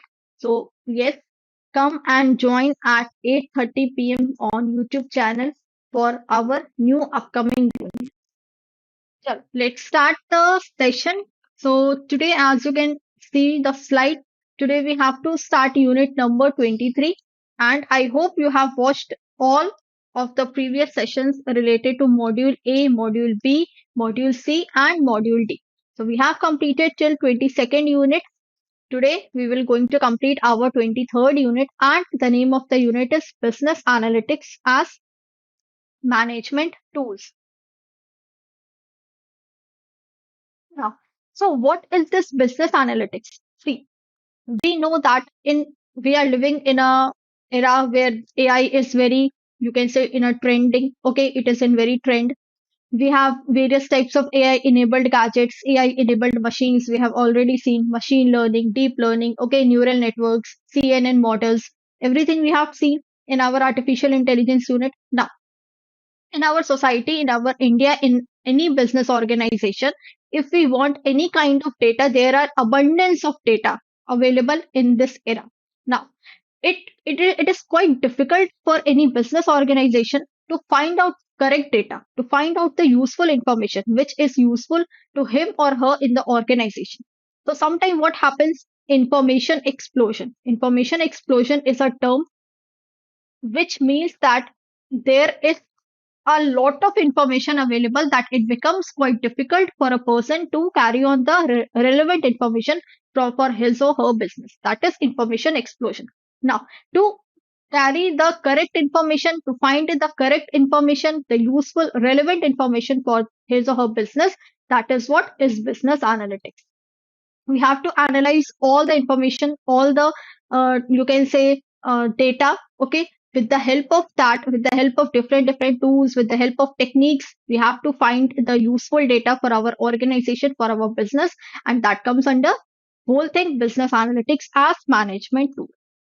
No. So we have done the basics of what business analytics, what is business analytics, from information explosion. If you are taking out the useful information, relevant information for your business, for your organization, that is what business analytics. So it refers to what the combination of different skills, technologies, practices that are used to analyze the data and performance of an organization so that you can make a relevant decision for your organization, correct and useful decision for your business. That is business analytics. So from various types of information, if we are extracting the useful information for our business, that is known as business analytics. Now, there is one term. So in this particular session, we will going to study different terminologies, different tools and techniques, okay, that are useful for doing the analysis of business. So one term is data mining. Now, what is this data mining? See, data means what? Okay, you have a lot of content, you have a lot of information that is what stored in the form of data. Okay, so from various data, if we are extracting only those data which are useful to our business, it is known as data mining. Suppose you have a lot of data. Okay, these are your data. Now, if you're extracting, okay, useful data, like you have extracted this data, this data, okay, this data. So now if you're extracting useful data for your organization, that is what data mining. Simply, if I say what is text mining. Now, what is text mining? Again, from the whole passage. If you are extracting the useful text, that is what? That is your text mining. Mining means what? Collecting the relevant things from abundance of things. That is text mining or data mining. So now what is the history of data mining? By the year 1995, when the first International Conference of Knowledge Discovery and Data Mining was held in Montreal, so phrase data mining was already in common usage. So when the first conference was held, okay, in Montreal, so data mining was a very common term which was used at that time. So which association was responsible for this? So association who hosted this conference, the name of the association is the Association for the Advancement of Artificial Intelligence. That is RE. So this association is responsible for hosting the conference and for the subsequent 3 years. So which association was responsible for sponsoring this event? That is RE. And when the first International Conference of Knowledge Discovery and Data was held where? In Montreal. So Montreal is a place. Okay, this is important. The association is important and the date is also very important. Done? Okay, any doubt? Anyone? No. So, what are the elements that are used in business analytics? So, we have seen data mining. Data mining means what? Extracting useful information. Okay, extracting only those data which are useful to our organization is data mining. So, how we do that? We do with the help of discovering patterns, finding the relation between variables. Okay, correlations. Correlation means association between two variables. Association between variables from large set of data. Then text mining. Again, text mining means process of deriving meaningful information from text. A whole text is given to you and you are extracting the meaningful information, the correct information for your organization. That is text mining. Now, data aggregation is what?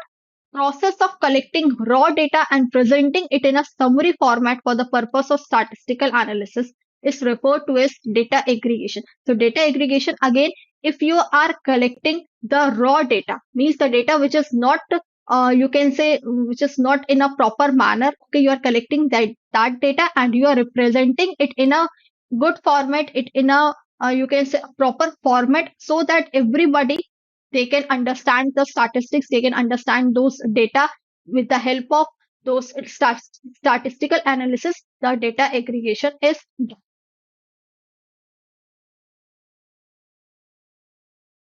Any doubt to anyone in these three topics?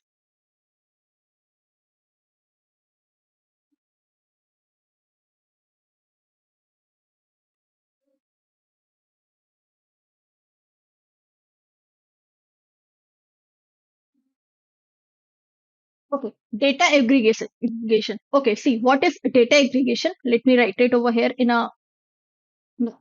Data aggregation is what? It is the process of combining different data. Okay, we have different data. Now when we combine those different combining data from different sources into a single format, okay, we have data from this source, like let's example A source, B source, C source. Okay, from online source also we have data, from offline source also we have data from published sources, we have data from magazines, from books. If we are combining data from different sources into a single format for analyzing things, then it is known as data aggregation. So it can be done either manually, if you will do manually, that is paperwork, or if you can do with the help of different tools, different softwares. But why this data aggregation is important? Again, if everything is sorted in a proper format, so it helps users to understand patterns, to understand the trends in data. Okay, then we can say with this, okay, it makes it easier to perform statistical analysis if the data is in a large amount. So for analyzing the statistics, okay, it is helpful. It helps users making better decisions. Better decisions can be done, objectives can also be easily achieved. So overall, it saves the time also, energy also, and effort also with data aggregation. Now clear?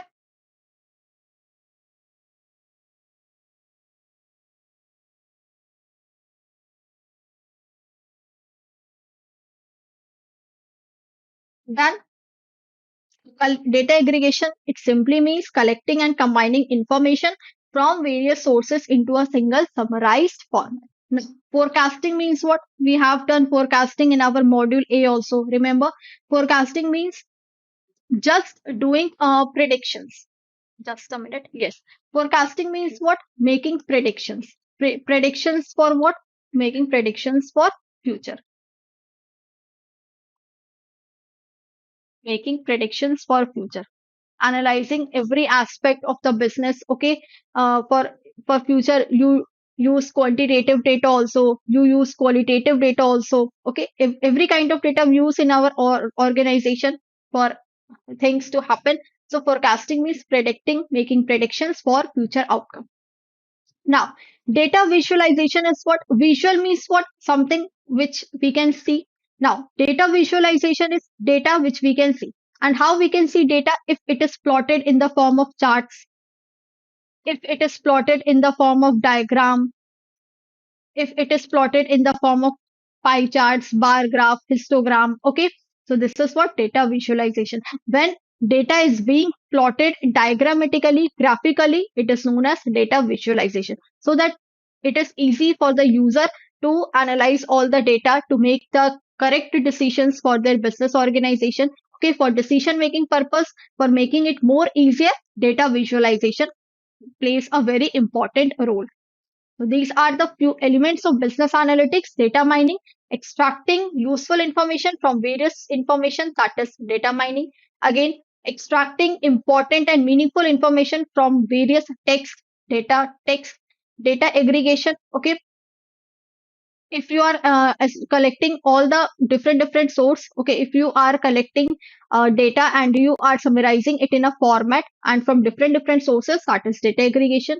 Forecasting means if we are making predictions for our future outcome, that in this is a business and what are the chances that in future we will gain a more profit, okay, we will have a more loss. So making predictions for future. And data visualization, that plotting your data diagrammatically, graphically on the chart, on the histograms, on the basis of different you can say bullet points in your you can say chart paper. So that is known as what? Data visualization. So it can be done with the help of software also, and they can be done with the help of manual also. Text mining, again, text mining we have seen.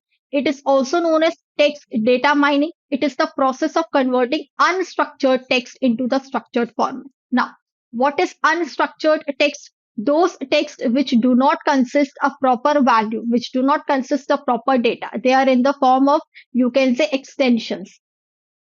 They are in the form of extensions, that is unstructured text, like we can say jpeg. Jpeg is what? It is for the image extension, jpeg. Okay, for video you can say it is mp4 or mav.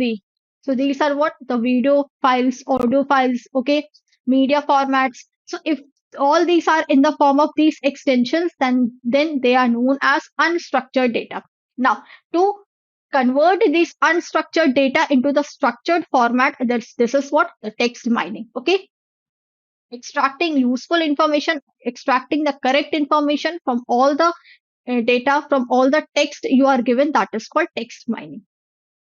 Now, what is structured data? So this data has been standardized into a tabular format which consists of several rows and columns. Now, this is, for example, let's take an example. These several rows and there are several columns. Okay. Now I will ask, I will write over here the name of the employee in the organization, his address, his phone number, his alternate phone number, his alternate address. Okay. Then duty time, night duty or day duty. So what I'm doing in this case, I'm collecting all the relevant information, okay, in the form of, you can say it in the form of tabular form, so that it may easy for the user, for me also and for other person also, to look at this data. If anybody looks at such type of data, such type of chart, so it would be easy for him to identify that, okay, at this place address is being given. This person is having this address. It is easy for him, for the owner or for any employee working in the organization. So this is what the structured data. Like inputs like name, address, phone number are examples that can be included in this. Now, unstructured data is what? Unstructured data in the form of images, in the form of video files, in the form of audio files, that is unstructured. So this data does not adhere to any particular data format. Adhere means related to. It is unstructured data. Now, if we combine structured data and unstructured data, then what becomes? It becomes semi-structured data. That is, they combine both the structured data also in the form of, we can say, tabular form, chart form, okay, and in the form of extension files also. That is, XML, HTML are included in semi-structured. Tell me, any doubt? Anyone? Is this clear till over here?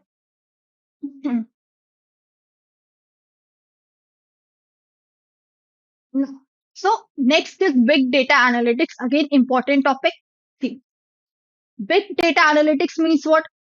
For an organization, we need a lot of data in a very large amount of data.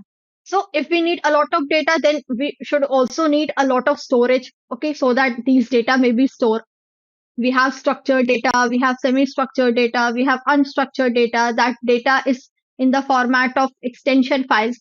So for all these things, we need a lot of storage devices. We need a lot of, you can say, a range in sizes. That is why big data analytics is important. So big data analytics is the application of more advanced analytical methods to a very diverse set of data. When we have diverse data sets, okay, different data sets, those you can say being diversified in different places. So for those things, we need big data analytics.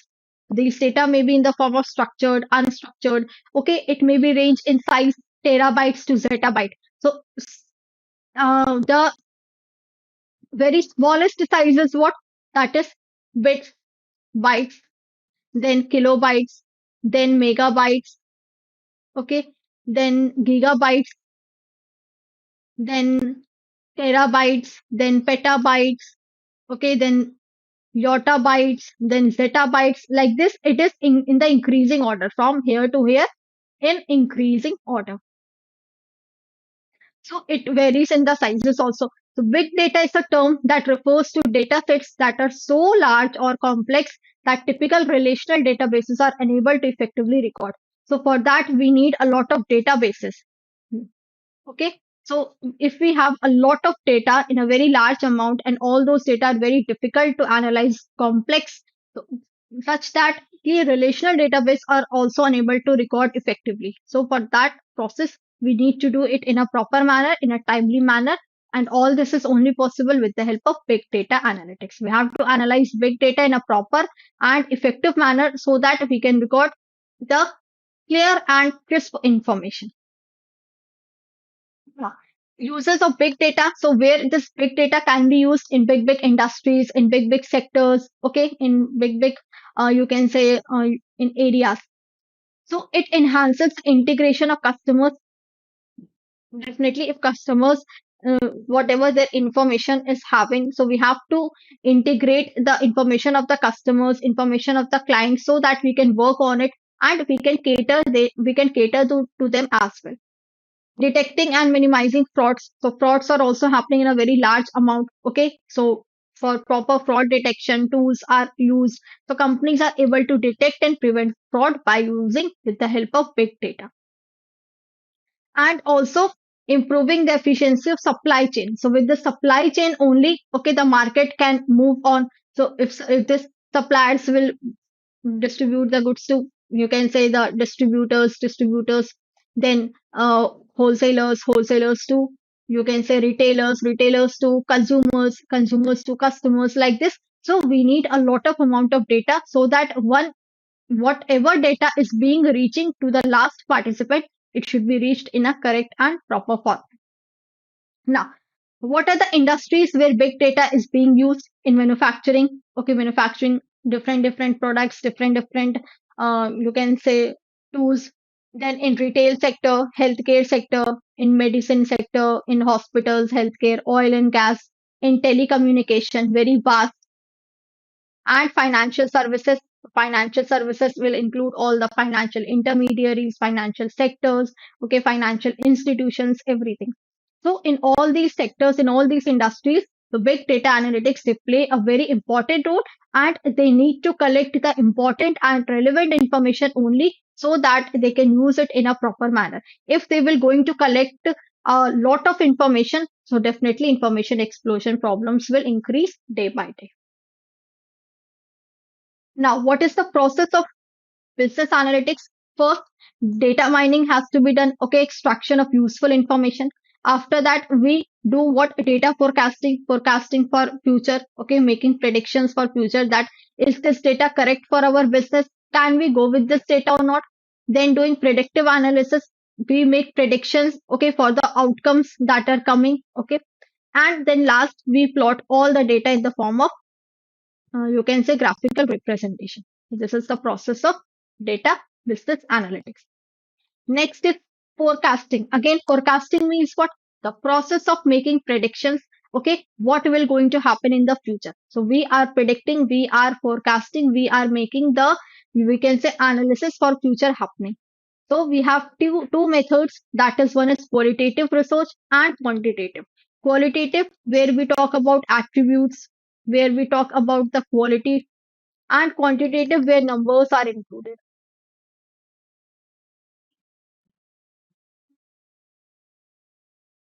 Again, what are the features of forecasting? So it helps in analyzing future events. It covers recent and historical occurrences. So what has already taken place in the past? Okay, we will analyze from those things, and we will going to forecast accordingly in our business organization for future outcomes, and using different techniques for that as well. So yes, we have ended our 23rd lecture, business analytics. Okay, so most important topics I have discussed over here. Rest, there are a lot of things in this unit. If you will join our paid classes, you will be seeing each and every content, each and every unit of this, each and every topic of this unit. So today we have to start a new unit, that is unit number 24. Again, so we are at our last stage of module D. Okay, this is the second last unit of module D, the green and sustainable financing. Green and sustainable financing. So second last unit of module D, and hereby we will going to complete our all of the modules starting from module A to module D. All the sessions we have already covered. So those who have not watched those sessions, I highly request them to watch the previous sessions. Okay, so you will get a lot from these sessions. Now let's start the session, and make sure you have joined our new YouTube channel. You have subscribed our new YouTube channel, and those who have not done so far, then please do the same as well. Now, what is green financing? See, we know what is financing. Okay, we invest in different projects, we invest in different business. Okay, we do the financing. Now, if I add one word before financing, that is green. What does green mean? Okay, if we say green environment, if we green surrounding, green financing, so what does these words mean? Green, if anything added before a word green, it means that it should be eco-friendly, it should be environmental sustainability. Okay, our surrounding should be healthy. That means what? Green financing. And if we add financing over here, so green financing means what? It refers to if we are making any kind of investment, if we are making financing investment, so we should be make sure that it should be environmental sustainable. Okay, it should not harm the environment, it should not harm the surrounding, it should not change the climate anymore. It should be what? Overall energy efficient project should be there. Okay, renewable energy projects should be there. If we are investing in any kind of project, so we have to make sure that it should be eco-friendly projects. Now, green financing again refers to financial investment that supports what? Sustainable project. Sustainable means what? It means what we are using today. Okay, we should take care of that the present generation should also use and the future generation should also use those resources in a well manner. That is, our resources should not be depleted anymore. That is what the sustainable. So again, the funding in the this can include funding for renewable energy, for renewable projects, for energy efficiency, for sustainable agriculture, for reducing carbon emission projects, okay, water saving projects, then any kind of green bonds you are issuing, any kind of green loan. So it means the goal is to encourage what investment in sustainable practices while addressing climate change and promoting a more green economy towards the nation. So there are certain standards that have to be followed, or certain guidelines that have to be followed for green financing. Now, what are these guidelines? These guidelines are ISO standards. Okay, so ISO means International Organization for Standard that provides guidelines and frameworks to manage ESG. Now, what is this ESG? E stands for it should be environmental healthy. Okay, it should not impact any kind of society. It should be social also, and governance, that the proper guidelines have to be followed. Okay, proper you can say the compliances have to be followed. Now, so various ISOs are, it is very important. Okay, all the numbers and the framework. So ISO 32210, it is a framework for sustainable finance, for green finance. 14,007 ISO, it is for environmental cost and benefits, that is we have to provide. Okay, we should not harm our environment. We should you can say we should do more kind of CSR, contribute on CSR, corporate social responsibility. Then 14,008, that is no kind of any bad environmental impact should be there on the surrounding, on the environment. Okay, monetary valuation of environmental impact. And 14,097, that is assessing and reporting investment related to climate change. So it is all about climate change. Okay, that is we should use different methods so that we can protect our climate. Okay, we can protect our ozone layer. And 14,008, it is all about what the risk which may arise, okay, in our environment, in our organization. So we need to first assess the risk, and after that we need to mitigate those risks. So that is the risk management approach. Hmm. Now next is what green bonds. So what are green bonds? Again, if we know what are bonds, so bonds are, again, these are the fixed income instrument. Okay, if company issues bond, in return they have to give what interest to the bondholder. Similarly, green bonds are like the same. Green bonds are a type of fixed income instrument. Okay, with this they raise funds for the projects that have a positive impact for our environment, that should have a positive environmental impact. So these are green bonds. Again, these are debt securities. In return of these green bonds, what the person gets, that is the interest. So if they are investing by issuing these green bonds, okay, if they are investing in any kind of environmental friendly projects such as renewable energy, energy efficiency, pollution prevention, agriculture department, okay, better you can say sustainability, conservation, biodiversity. So these green bonds are very essential for them. No, so there should be use of proceeds. Okay, so the funds should be raised only for the green projects. Okay, it's not that you are raising the green bonds in the name of green projects and you are not investing on green projects. You are investing on some other kind of project. No, it should be not like that. If you are taking the money in the name of green project, in the name of green financing, then you should use that money in the same manner. Okay, in this for the same purpose. Tax incentives. So again, some green bonds, they offer what tax benefits to investors. But certain compliances they also have to follow. One more important term, that is greenwashing. What is greenwashing? See, again, greenwashing is what happens.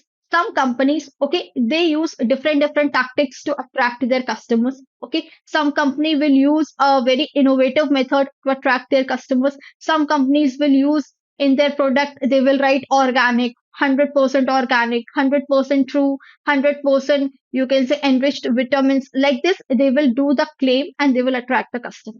Now, So washing is one of them. Okay, it is one of the tactics among them. When a company, okay, they make their products appear more green. Okay, they write 100% organic.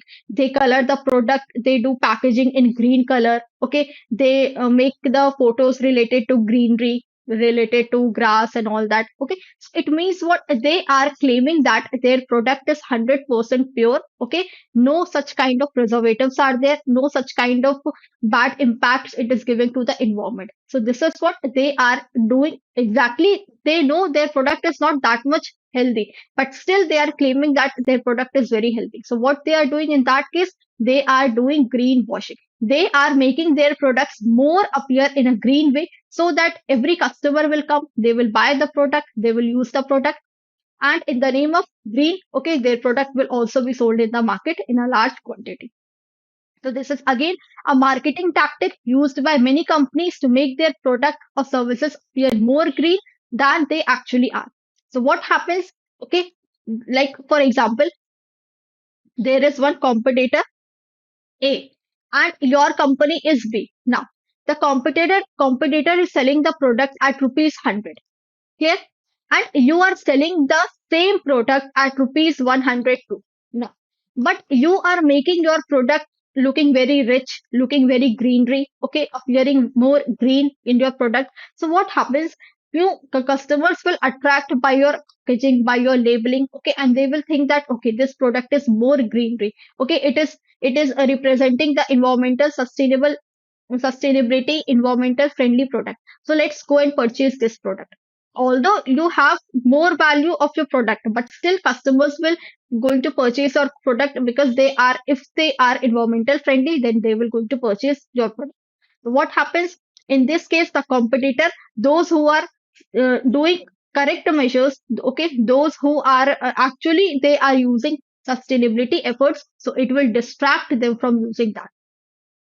So it happens what it may seem effective, but undermines legitimate green initiatives, and it distracts those who are actually they are working for sustainability. So this will distract them from actual sustainability efforts. So this is what it happens when a company they use this tactic, greenwashing. Okay.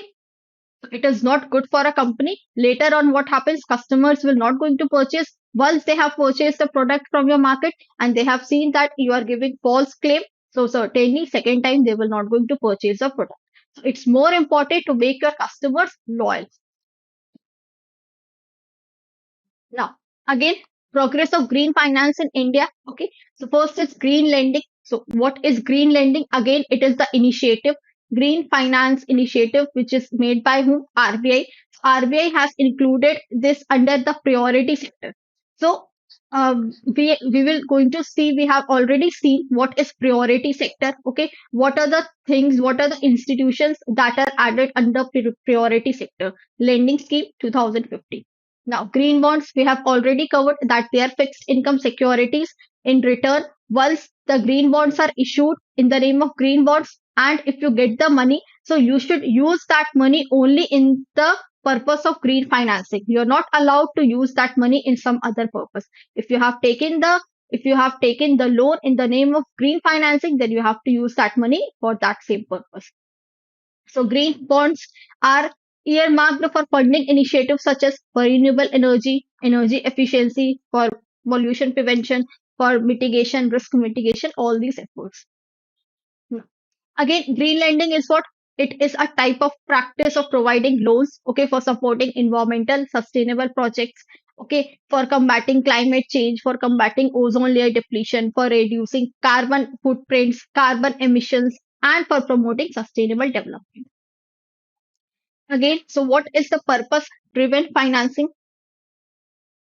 That is, funds are allocated to projects with clear environmental benefits, okay, for green infrastructure projects and for green loan principles that they have to follow the compliances, the rules and regulations.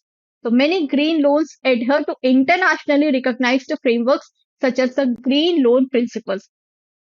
So they have to match according to the principles the which has been formulated, developed by whom? The Loan Market Association. Loan Market Association has developed the green loan principles and they have to follow that so that they can ensure the better transparency, credibility, and accountability. Now, what is eligibility criteria? Okay, that the loans which have been used for eligible green projects, they should be related to solar or wind energy projects, pollution prevention, conservation of biodiversity. So for such projects, they have to use. Now, there is one term that is known as COP. Now, can anybody tell me what is COP? So COP basically means Conference of the Parties. Now, latest which COP was held? Latest COP 29 was held in November 2024. So latest this COP 29 was held. Now, what is COP again? COP is an acronym for Conference of Parties, which is a United Nations led meeting of countries. Means this meeting is being conducted for the talking of the related to environment, for addressing climate change and other environment issues. So COPs are main decision making body of the United Nation Framework Convention on Climate Change. So UNFCCC. This is the institution, okay, which is responsible. COP is responsible for what? For the main decision, which is under which United Nations Framework Convention on Climate Change. So every year COP meeting has been conducted in different countries, okay, and there in COP meeting the targets has been discussed, okay, what should be the target, and by which year we can achieve the targets. So if you will see this in 2016, COP 21 was the this meeting was held in Paris, and these were the agendas, that is reducing emissions by 33-35%, increasing the share of non-fossil fuel, okay, on from which the electricity can be generated, it should be to 40%. And in COP 2021, in the year 2021, COP 26 meeting was held, and at that time these were the agendas where the which was the discussion held in this meeting. Now, recently, which COP was held? That is COP 29 was held recently, and it was held in the year 2004, that is November 2004. And what were the outcomes of COP 29? That is tripling climate finance, okay, mobilization of additional funds, enhancing transparency framework, okay, then making carbon emission very low, reduction of carbon emission, then carbon market mechanism, adaptation roadmap. And in which country this COP meeting was held? This was held in Baku, Azerbaijan. Okay, this is the name of the place where this COP 29 meeting was held. The 29th Conference of the Parties under the United Nations UNFCCC was recently held in Baku, Azerbaijan. So these are the place and these are the agendas that has been discussed, and it is held recently in 2024, the few months back. So today we have to start our last unit, that is unit number 25 of module D, and the name of the unit is SPAC.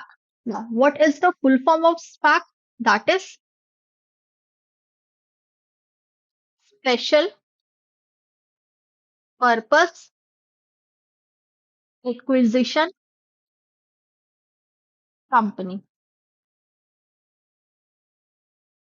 Okay, special purpose acquisition companies. This is the name of the, this is the full form of the word SPAC. Now, what is this SPAC? Okay, why this is known as special purpose company, acquisition company?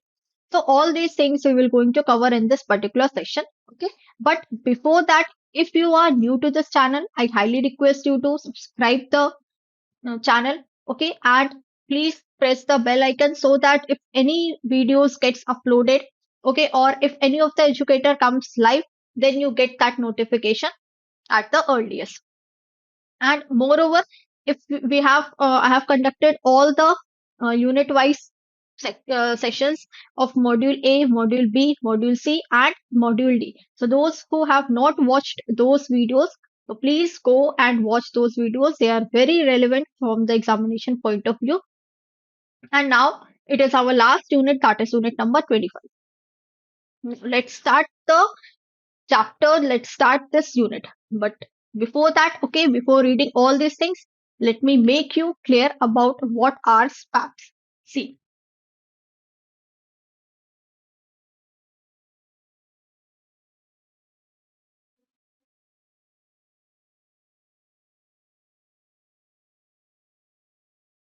now, suppose you there's A Limited, a name of the company. Okay, A Limited is a company. Let's take an example. A Limited wants to purchase another company known as B Limited. In order to do this purchase and selling, okay, so A becomes what? A becomes purchaser, or we can say A becomes acquirer. Now, now B is what? B Limited will become what? Target company. Can we say, na, if A wants to purchase this company B, A B Limited will become the target company. This is what we have studied in our restructuring in our mergers acquisition chapter. A wants to purchase this B Limited company. So, in doing the purchase, okay, in doing the acquisition, see, a lot of time this A Limited has to give. Okay, a lot of efforts it takes place. Then, you need a lot of person, you need a lot of cash, you need to follow all the legal compliances, you need to follow all the rules, all the regulations.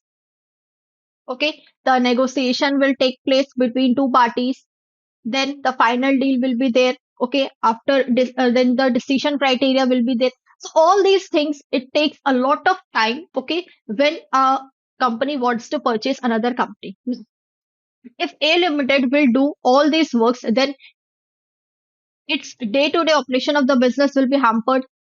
Okay, so regular operation of the business will get affected.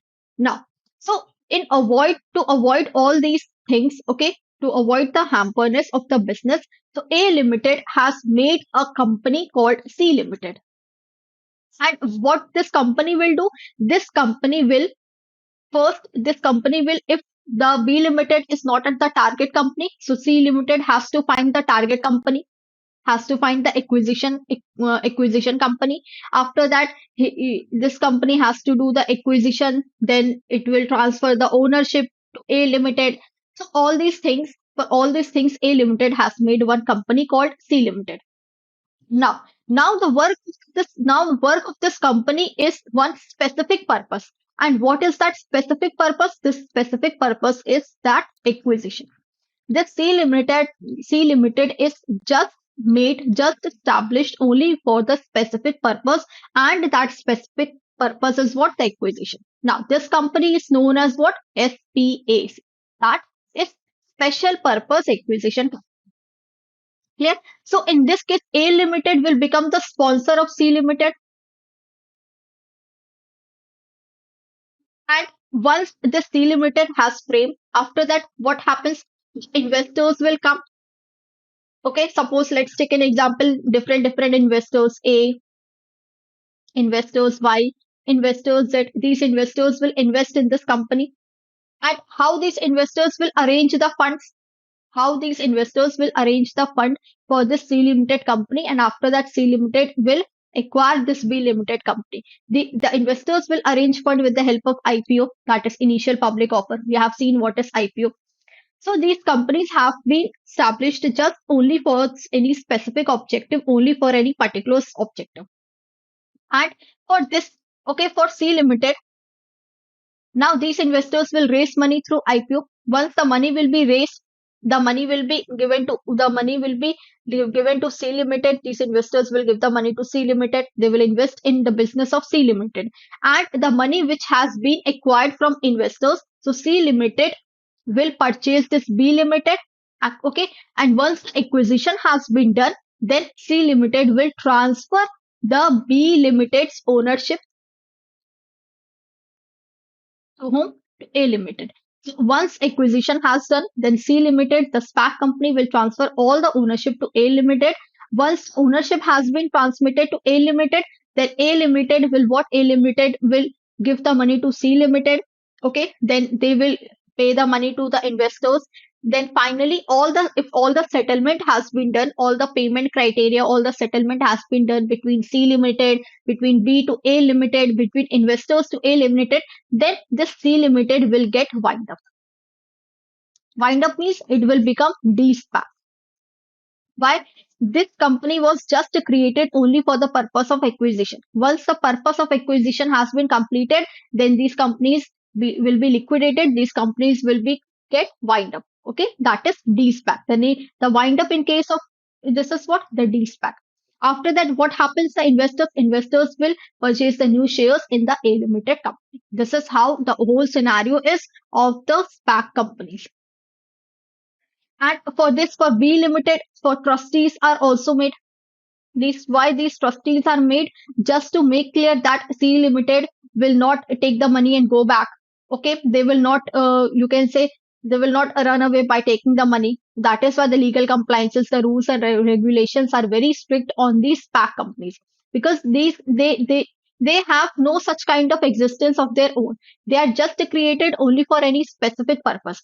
So that is why there's a fear that might they will take the investors' money and they will run away. So that is why the trustees are being created so that their money can be saved. And all these functions, this SPAC, the finding the target company, then doing the acquisition, okay, transferring the ownership to A Limited.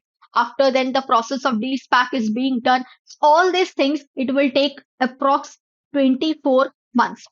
If within 24 months or within 2 years, all this process is not being completed, then the SPAC companies have to return the money to the investors back. They have to refund the money to investors. If within 2 years, all the process has not been done, then. So trustees are what? These trustees will make sure that the money which is taken from the investors should not be misused. These trustees will make sure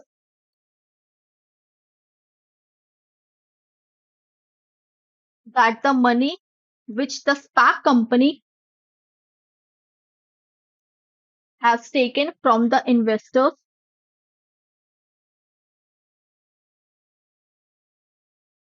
should not be misused.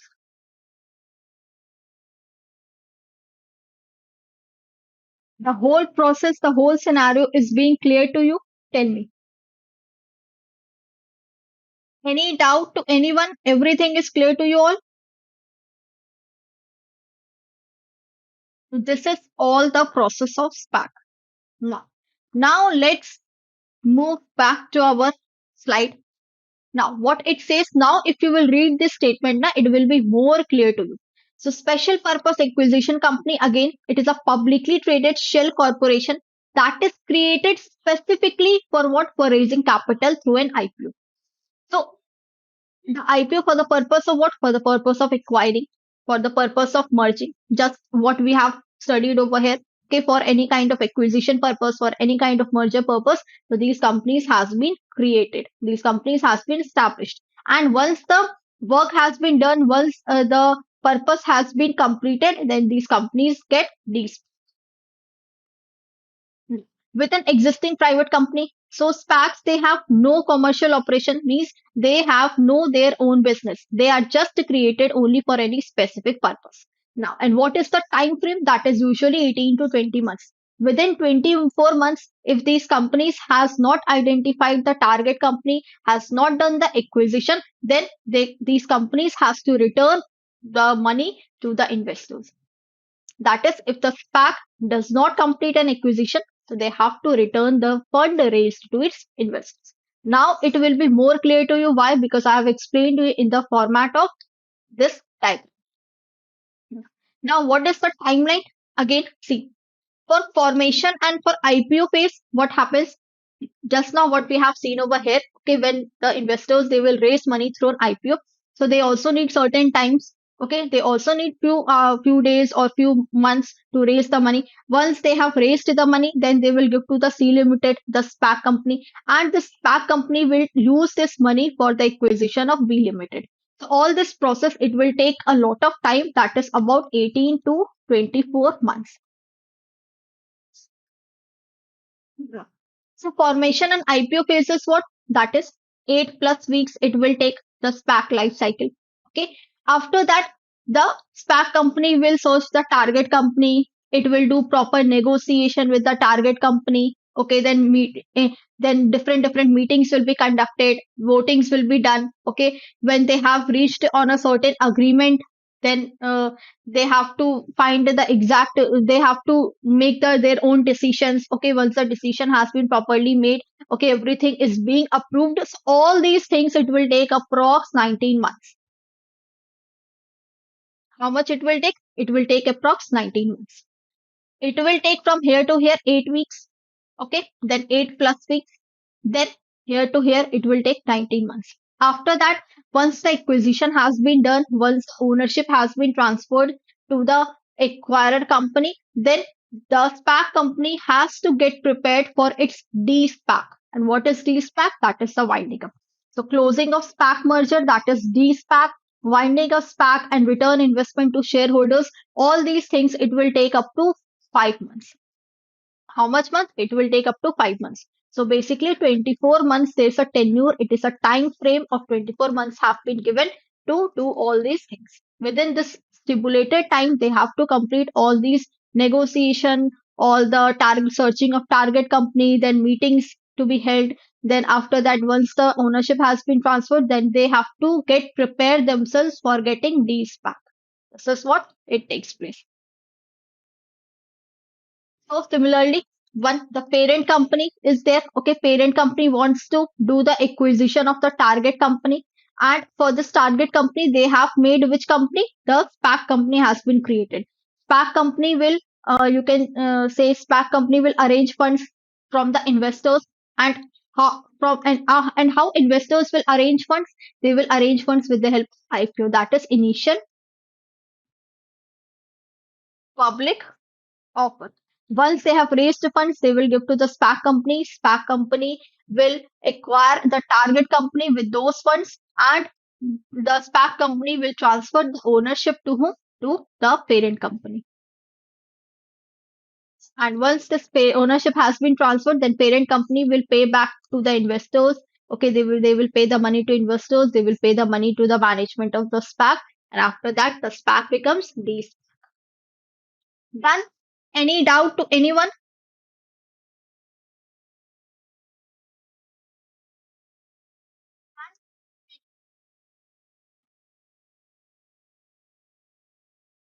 If you have any doubt, then please ask me, or else I will move forward.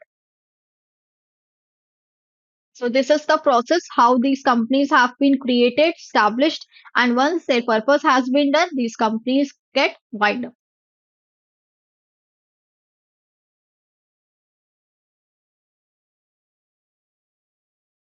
So, this particular chart is very important. Okay. So, do watch this video once or twice. If you don't understand, then please drop your genuine response. Now, what is the process of de-SPAC? Again, de-SPAC transaction refers to the process of merging a special purpose acquisition company with a private company. Okay, once the process has been done, then SPAC company will merge with the private company, that is the parent company, taking that primary public and following procedures that the requirements for shareholder approval. If the DSPAC has to be done, then there must be the approval of all shareholders. So if they will approve, then only the DSPAC process will take place. Founder approbation votes. Okay, the founder company votes have should also be the first priority. And when these companies have to disclose everything, they have to disclose the material of company's material on which form? On Super 8K. And redemption offer will be provided, that is the company which is doing the de-SPAC. Okay, so company has not given, and company will not be provided that they will say any bad about this SPAC companies. So they always have to say in favor of SPAC companies.